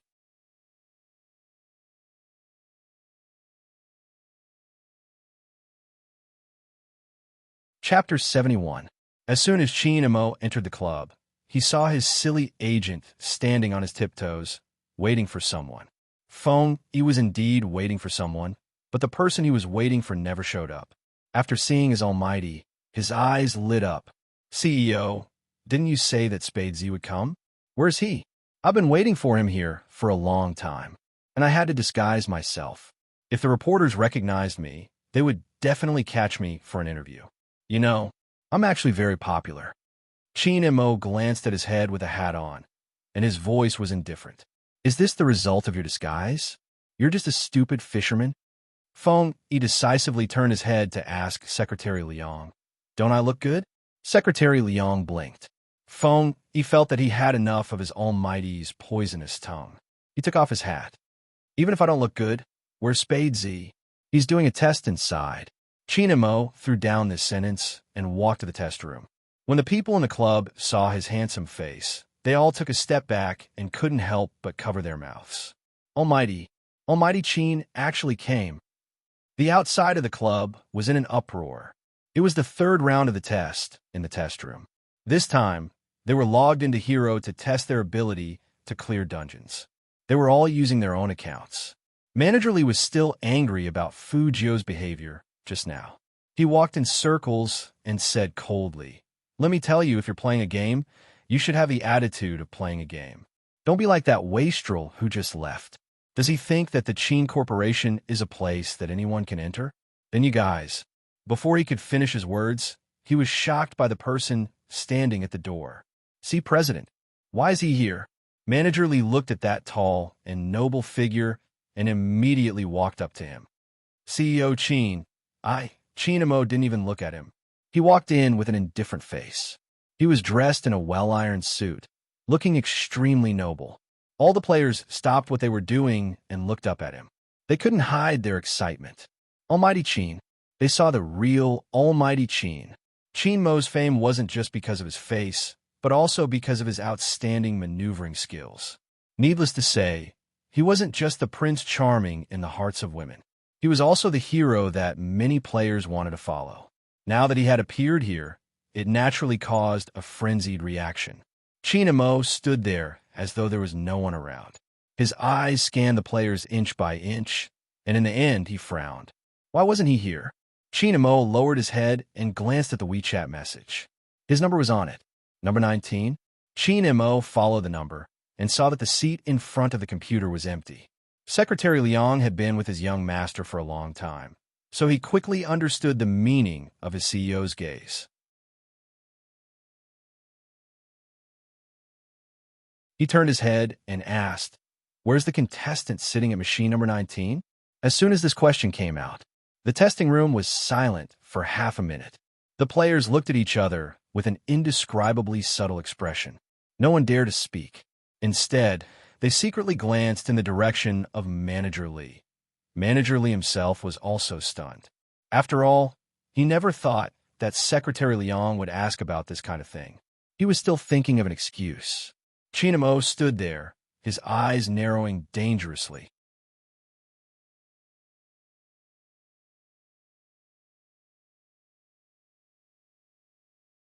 Chapter 72. Manager Lee was still pretending. He let out a long sigh and said, what else could it be? Secretary Liang, you don't know. I don't know who recommended this contestant 19 for the in-house signing. He is so unethical and doesn't follow the test rules. I asked him to leave. Suddenly, no one knew why, but the air in the testing room seemed to have frozen because of someone. Secretary Liang raised his head and looked at his CEO. That extraordinarily handsome face was covered with an unprecedented coldness. His voice was also terrifyingly deep, and every word he uttered made people tremble from the bottom of their hearts. "You said you let him go?" "Yes, CEO Qin." Manager Li laughed along. "That kind of prodigal is really nothing much. Luckily, we didn't meet him." Chinamo suddenly laughed and walked towards him. He reached out and grabbed Manager Li's collar. His eyes were so cold that they could freeze a person to death. "Who do you think you are? How dare you let the contestant go?" "Be President Qin, I... Manager Li still wanted to explain. Feng, he was even crazier than him. As soon as he heard his almighty's words, the one who left was definitely Spade Z. Spade Z, whom he had tried so hard to poach, had been driven away by this old Li. He couldn't believe his ears. "Old Li, why are you doing this?" Manager Li knew that he could only pin his hopes on Vice President Feng. He hurriedly said, "I asked him to retest his hand speed, but he was unwilling. It was that prodigal who tore up the results sheet. He didn't want to come to our club." Qin and Mo didn't believe him at all. He raised his hand and pointed, calling a contestant.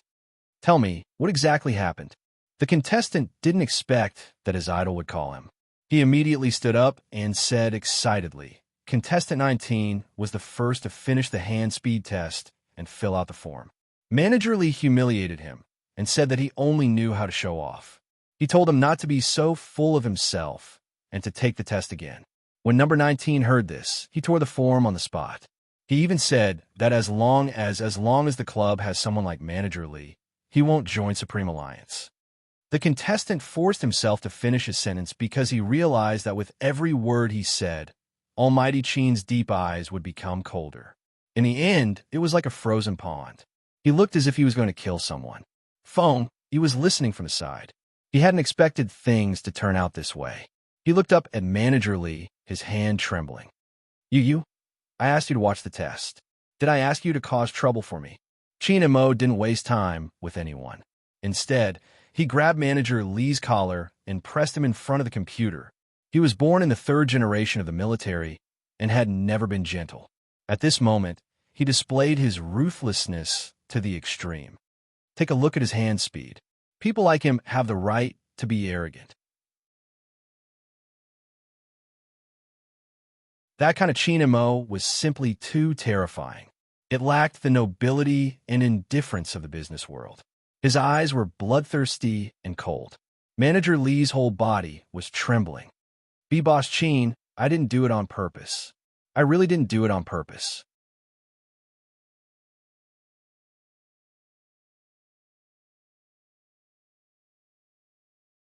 Chapter 73.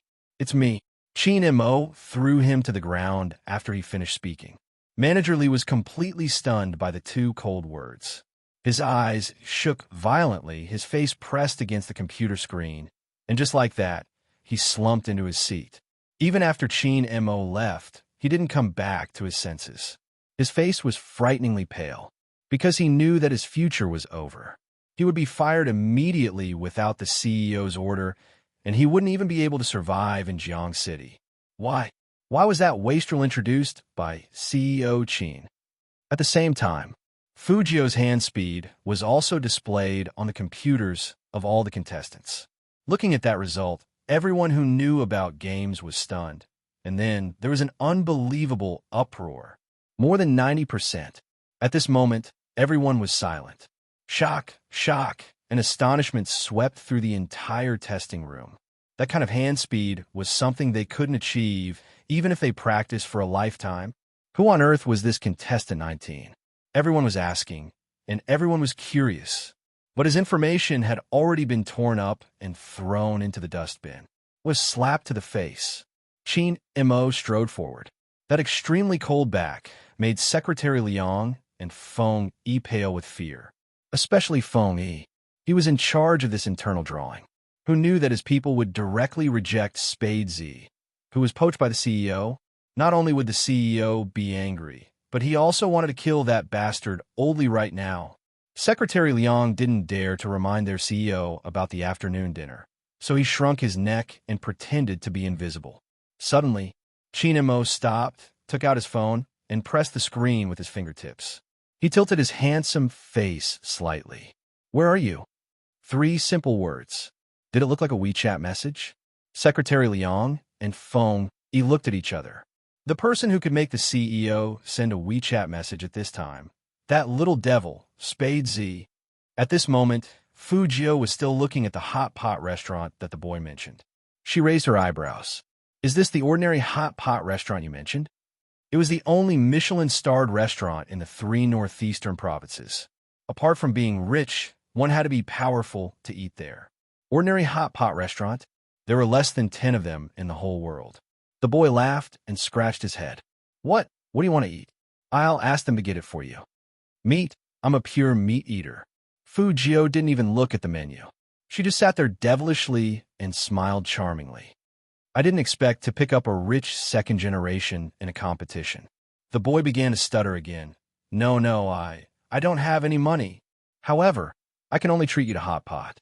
In the future, when I earn money, I'll treat you to something else." "So cute?" Fu Jio winked and smiled, exuding a seductive aura. Boom! The boy blushed again. Do you always talk like this?" "What?" Fu Jio lowered her eyes and started to mix the sauce when she saw the soup being served. The boy pushed up his glasses. "Yes, it's been discharging electricity. That's how handsome you are." Fu Jio rested one hand on the back of the chair. Her silver hair and black eyes made her look devilish. The boy was stunned for a moment before he smiled. That's right. Wait, is your phone ringing?" "Phone?" Fu Jio turned sideways and took out her phone from her pocket with one hand. Seeing that it was a WeChat message from Almighty Qin, she held a chopstick in her mouth and replied.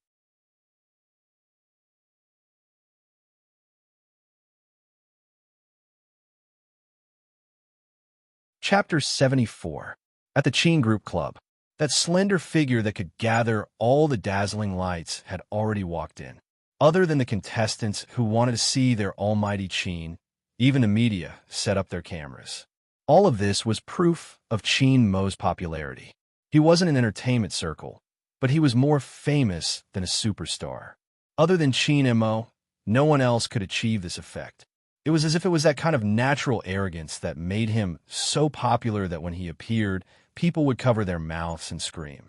However, Feng Yi and Secretary Liang, knew that their CEO was almost frozen to death, especially when he looked at his phone screen. He didn't know what the other party had sent to CEO Qin, but his eyes turned completely cold. Fu Jio didn't think there was anything wrong with her WeChat message. She sent a few more words over. "Are you hungry? If you are, come over together. The hot pot restaurant is not bad, and the little handsome guy is cute." This guy really needed to be taught a lesson. Chinamo stood there with his fingers paused. He wanted to take a deep breath, but there were so many people here that he couldn't even take a deep breath. He said stiffly, "Address." Fu Jio blinked. Why did Almighty Qin's tone sound a bit cold? Was he angry again? She didn't flirt with him, so why was he angry again? Fu Jio sat at the dining table with her left hand supporting her chin. She was casually typing the address with the other hand.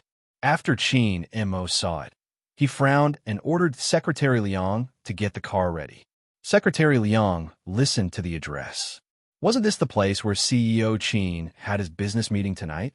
"CEO Qin, should we go there now?" Was it too early? It wasn't even time for dinner yet. Qin Mo didn't say anything. He took the car keys from his hand and sat in the driver's seat. He didn't want to bring anyone along. Before Secretary Liang could ask anything else, he saw their CEO's slender fingers grip the steering wheel. His dark hair fell down and covered his deep eyes.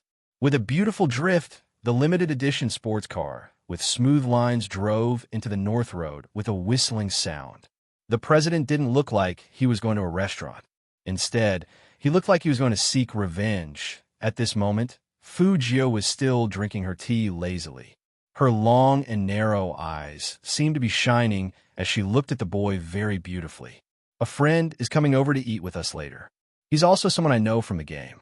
You don't mind, do you?" "No, I don't mind." The boy's stuttering problem was still there. I'll ask them to add another set of cutlery. We've chatted for so long. but I still don't know your name? Hearing that, Fujio raised her hand and smiled. Fujio. Good name. The boy probably thought about it for a long time before he could think of such a compliment. With a red face, he said, My real name is Fengshang. In the game, it's called awarding you a slap of pleasure. Pooh, even someone as cool as Fujio couldn't help but spit at the name of the game. It wasn't only because the name of the player was funny, but also because the player's in-game name was indeed a famous person and hero. His maneuvers were awesome, and he had a lot of money. The only thing was that this guy was a chatterbox. Whenever he met a girl, he would say, "Girl, want to play with Uncle? Uncle will play games with you and fly with you."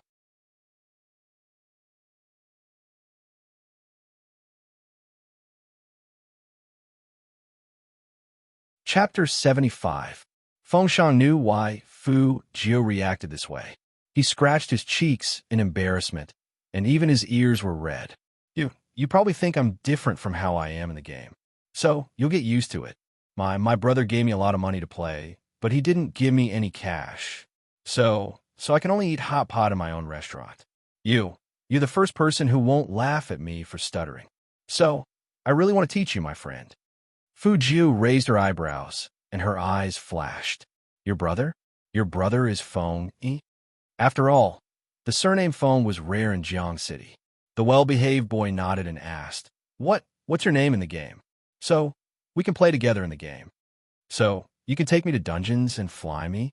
Fujio teased him with a smile. This was his famous saying. Hearing that, Fengshang's face turned completely red. Fujio didn't want to tease him too much. After all, he was an almighty Qin who could be cold in the face of everything. She thought for a moment, put down her chopsticks, and looked at Fengshang. I didn't have time to tell you at the club, but I'm actually Spade Z. Fengshang froze. Then he pointed at her with his left hand and stuttered, You. How can you be Spade Z? My code name is Z. Fujio said something that was unclear. Fengshang didn't understand, but Spade Z. He said he was Spade Z. The idol he wanted to see the most. Spade Z. Fengshang didn't know what to say, so he looked up and said, Idol, let me calm down first. Fujio laughed. You're not stuttering anymore? Fengshang also realized that he spoke very fluently just now, but he was still shocked. Then, he seemed to think of something and said, That snobbish manager must be regretting it now. I saw you and young Master Qin playing together, and he dared to treat you like that. Young Master Qin will definitely make him pay. Don't talk about me. What about you? Why didn't you tell that manager that you are Manager Feng's younger brother? Fujio curled up her lips slightly. That way, he wouldn't need to take the test to sign the contract. Fengshang froze for a moment, then lowered his voice. I'm not suited to be a pro player. I stutter. No, I don't want to rely on my brother's connections to get in. I want to see my own true strength. If that's the case, are you interested in forming a team with me? Fujio supported her chin with her fingers, looked up at Fengshang, and said evilly, Let those people have an eye-opener. Fengshang was startled. Looking at the handsome face in front of him that could mesmerize countless girls, his eyes lit up. How can I widen their horizons? In 10 days, it'll be the official esports preliminaries. The Qin Corporation will also sign their official members here. When the time comes, we'll team up and kill them. What do you think? Fujio put her hand on Fengshang's shoulder in a very beautiful posture. Her fair skin was glowing, and the corner of her mouth had a unique ruthlessness. A strand of silver hair fell down and blocked her eyes, making it difficult to see her face. But even so, that kind of posture was enough to make people's blood boil. Okay. The well-behaved child held Fujio's hand, looking like a hero who was about to make a pledge of blood. This was the scene Qin Mo saw when he walked in.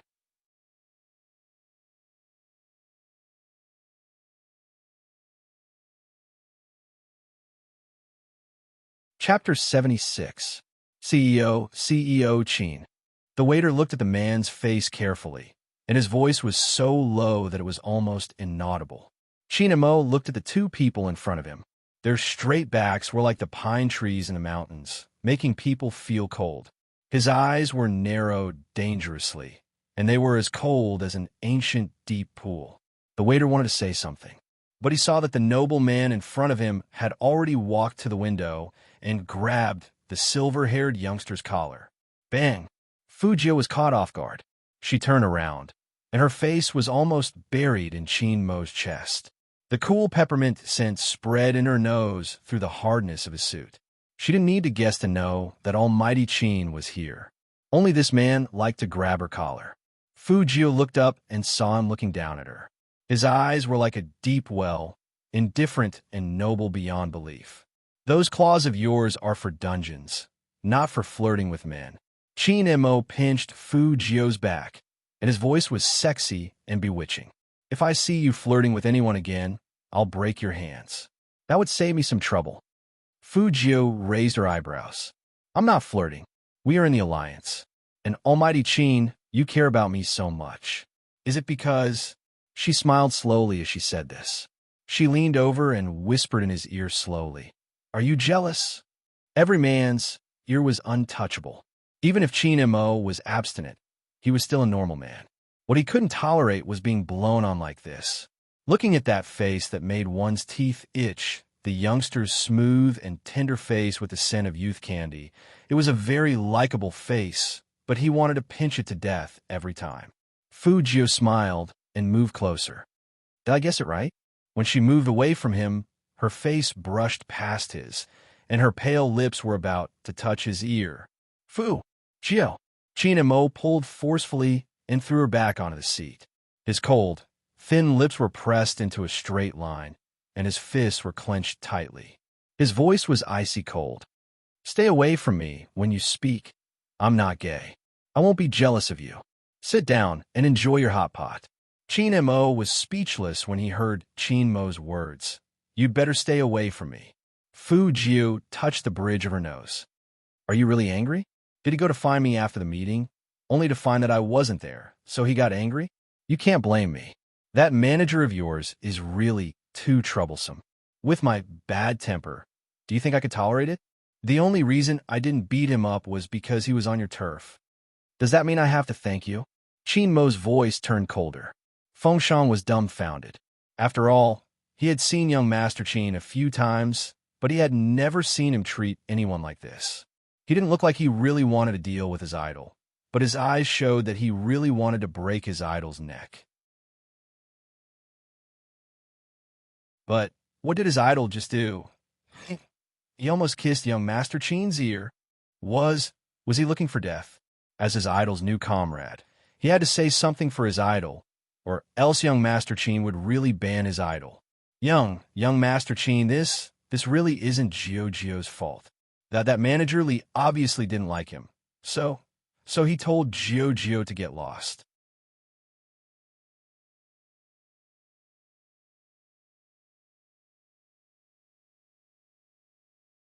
Chapter 77. It was a nice word, but when almighty Chin said it, it brought a chill that made people shiver from the bottom of their hearts. The air around them seemed to be frozen, and all the waiters didn't dare to look at him.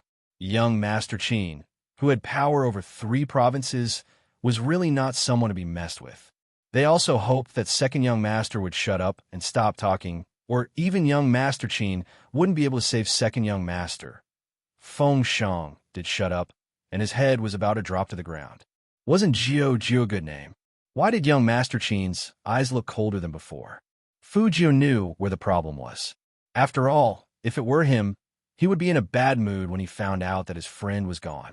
In fact, almighty Chin thought highly of her, or he wouldn't have gone to the club to find her right after the meeting. Almighty Chin could have sent his secretary, and he didn't have to go himself. Thinking of this, Fujio put down her chopsticks, looked up at Chin-mo, and sighed. You didn't give me a letter of introduction, and that manager's words were too harsh, so I had to leave. Hearing the youngster's low voice, the coldness in Chin-mo's eyes gradually disappeared. He did forget to give this guy a letter of introduction, and he thought that nothing would go wrong with Fengyi around. Thinking of this, Chinamo took another look at the youngster with his head down and chopsticks in his hands. He frowned, and an inexplicable sense of guilt rose in his heart. So let's not talk about the past. Sit down and eat hot pot. Fujio reached out and grabbed Chinmo's arm. With the Almighty here, the food would definitely be able to keep up, and they could order a few more plates of meat. Chinmo didn't expect the youngster to suddenly do this, and before he could react, he was dragged to a chair by the youngster. Their shoulders were still touching, and the distance between them was so close that he could clearly see the fine hair on the youngster's white cheeks if he tilted his head. This kind of closeness made him a little uncomfortable. He frowned, sat up straight, and said in a low voice, "That manager, I've taken care of it for you. Come back to the Chin group with me after dinner." Almighty, we are brothers. Fujio scooped up the tender beef without looking up. She had an evil smile on her face. I'm someone who cares about my reputation. Think about it. If you were humiliated like that, would you go back just like that?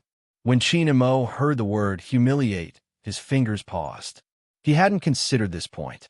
When he saw the youngster pick up a piece of beef for him with his chopsticks, Chinmo's beautiful brows furrowed even tighter.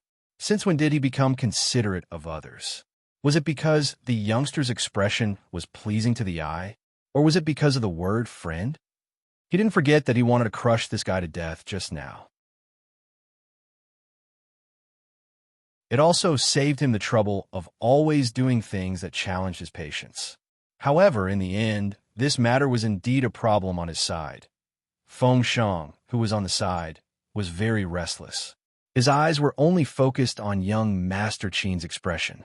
He saw that young Master Qin was staring at Fu Jio coldly, and his eyes even darkened.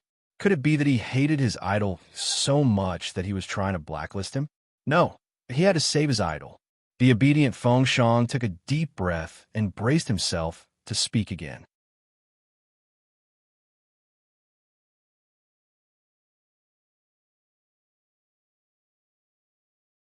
Chapter 78. Hearing that, Feng Shang's back stiffened, and his stuttering voice became more anxious. Young Master Qin, don't tell my brother about this. He will use his connections for me if he knows. Seems like he doesn't know. Qin Mo wiped the corner of his mouth slowly. The smile on the corner of his mouth was like a knife being sliced into pieces. Feng Shang always blushed, and now he was so anxious that he wanted to explain clearly. Fu Jio swallowed the beef and said, Almighty, don't bully him. He's my teammate now. I'm not the only teammate you have. Chinamo lifted the corner of his eyes and leaned back. He threw the car keys in his hand onto the table, which made a loud crackling sound. This, Fu Jio paused, then suddenly laughed. She raised her left hand and put it on Chinmo's shoulder, looking like a playboy. Are you jealous? Don't worry, Almighty. There are only two of us in the game, and we are strong partners. Chinmo curled up the corner of his mouth, twisted his hand away, and said coldly, If you can't change your bad habit of hitting others, I will eat 20 plates of beef today. Eat again? She took a whole day to digest the 20 lobsters last time. Eating was a small matter, but the main thing was to pay the bill. Fu Jio smiled and let go of his hand. That's because we have a good relationship. Really, don't bully Feng Shang. Why are you so protective of him? Chinmo's eyes were a little low.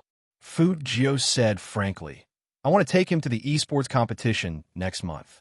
It's the only way to enter the team. I can take you there, but you don't want to go. You want to participate in the competition. Chinmo looked up at the young man, reached out his finger, and flicked the tip of his nose. He smiled coldly. Stay away from me. Don't talk about the only way, and don't flirt with me all the time. Tell the truth. It's good for you. Fu Jio laughed. To be honest, after today's humiliation, I don't think it's my style to quietly enter the Qin group. If I don't do something big, I will lose face. Lose face? I think you want to slap someone's face. Chinamo lifted his lids and took out a cigarette. He held it between his lips and said faintly, Did Sam make you angry again? Fu Jio narrowed her beautiful eyes. I didn't expect the Almighty to use the adjective 3. However, I haven't seen San recently, but I bumped into San's son. Didn't I go to the computer city to buy equipment today? I saw a mouse model that you used before. He bullied me because I was poor and didn't have money, so he snatched my mouse. At that time, the manager of your club was also there. I think he didn't like me at that time, so he made things difficult for me during the test. It was clearly Lord Geo who had tricked Fu Ziming, but in her mouth, it was Fu Ziming who had stolen her mouse. I have to say, when it comes to enemies, our Lord Geo is so capricious and unprincipled. When Feng Shang heard this, he finally interrupted. I don't have money either. I can understand the feeling of being bullied. Fu Jio high-fived him. The two of them were like brothers in hardship. Feng Shang comforted her. Idol, I can give you my mouse. There's no need. Tonight, I'll clear a dungeon with the Almighty and earn some money. Fu Jio said as she stuffed a mouthful of beef into her mouth. She was eating spicy pot, and her lips turned brighter.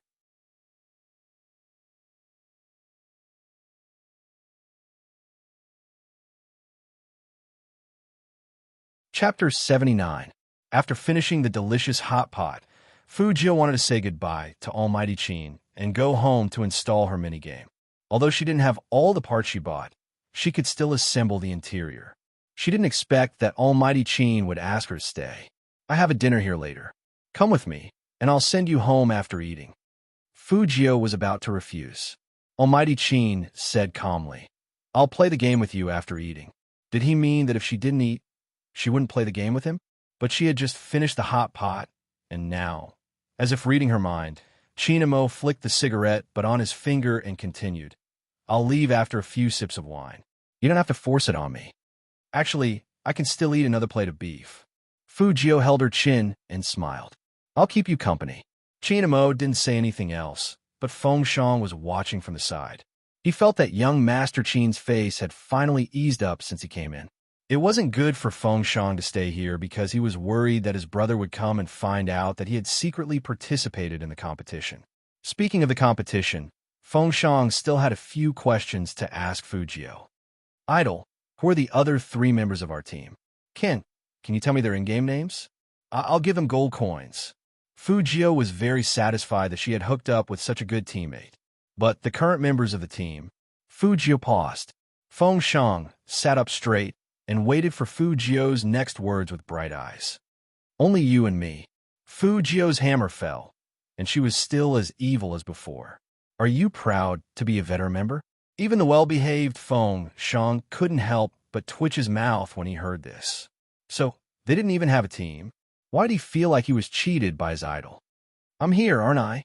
Fu Jio was about to pat Feng Shang's shoulder. Suddenly, Almighty Qin raised his hand and blocked the guy's movement. His gaze deepened as he tapped the lighter on his fair wrist. Your claws. Was he really going to take care of her? Fu Jio pouted her pretty thin lips and retracted her hand disinterestedly.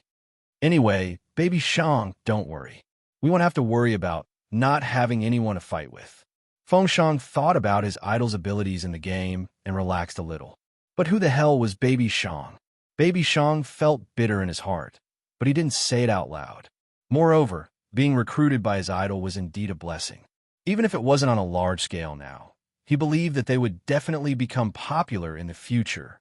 Furthermore, his idol had said that he would bring him along to fight for first place. If he really didn't have any teammates, he would use the game's gold coins to buy 3 to join the party. He had plenty of money in the game anyway. Thinking of this, Feng Shang stood up reluctantly. Then I'll leave first, idol.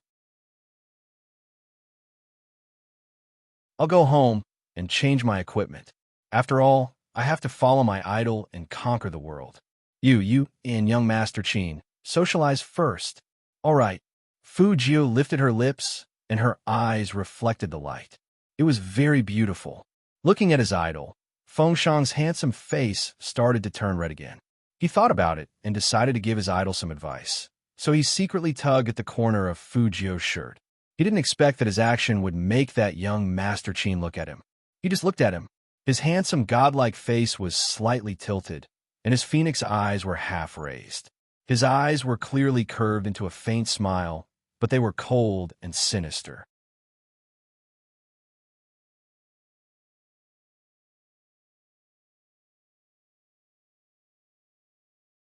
Chapter 80. Feng Shang finally understood why his elder brother, a smart and capable person, was so timid in front of young Master Qin. He was clearly a manager, but he couldn't even control the almighty under him. So, apart from the fact that young Master Qin was the CEO of the corporation, his gaze could really kill people. The obedient Feng Shang shrunk his neck and swallowed back the warning he wanted to give his idol. Fu Jiu noticed that she was still tugging at her, so she turned around and looked at her. "What's wrong?" "No, nothing." Feng Shang's stuttering couldn't be changed. Gio, I'll be leaving first. Why, if you don't have anything else to do? You should go home early and log in. Don't provoke young Master Qin. It was a tiger. His idol was so smart. He should know this too, right? But the main thing was, judging from his idol's reaction just now, it didn't seem like he knew about this. Fujio, on the other hand, was full. She looked a little like a careless cat. She waved her hand, looking as handsome as ever. "You go first. I'll carry you in the game after I finish eating here." Okay. Feng Shang blushed again. He really thought that his idol was good-looking. He didn't want to leave, but he couldn't resist the coldness emanating from almighty Qin. After thinking for a while, he left the hot pot restaurant while looking back repeatedly. He was the one who asked out with his idol, but in the end, he was the one who had to leave. He wanted to go home with his idol and let his idol see the equipment he had bought in-game. Almighty Qin was robbing her of her love. Thinking of this, Baby Shang felt a little emotional, but he did not dare to say it. He secretly decided to hook up with more girls in the game today. After Feng Shang left, Qin Mo retracted his gaze. His voice was still calm. "If you don't want Feng Yi to know that his brother is participating in the esports competition, stay away from him. It's the same in the game." "Got it." Fu Jiu stretched her back and agreed, but she might not actually do it. The two of them sat on one side. Sunlight shone in from the outside and shone on the young man's clean and delicate side profile through the floor-to-ceiling windows. Chinamo stood up with the car key in his hand and raised his eyebrows at Fujio. "Get up. Where are you going?" Fujio was confused. Didn't they say that there would be a dinner party later? Almighty Qin was still cold and aloof. No emotions could be seen on his face.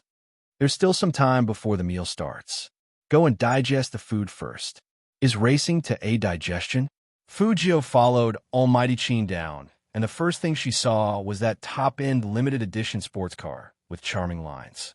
It was painted in pure black, but the tires had a hint of red. This kind of car had great performance, and the starting price was estimated to be over 80. Like? Qin Mo watched as the youngster's eyes lit up. He pressed the unlock button. The receptionist immediately stepped forward and opened the door for him. Fujio thought about it. Generally speaking, at this point in the novel, if she said that she liked it, the Almighty would definitely say that he would give it to her immediately. After all, those gold coins and diamonds from before, right? 999999. Almighty Qin gave it away with a wave of his hand. Therefore, Fujio said seriously, "I like it very much. Just like the lobsters. Give me 20 of them. I won't complain." You're tuning in to the Romance Rendezvous YouTube channel. We're so grateful for your support, and don't forget to subscribe to join us on this incredible journey through captivating stories.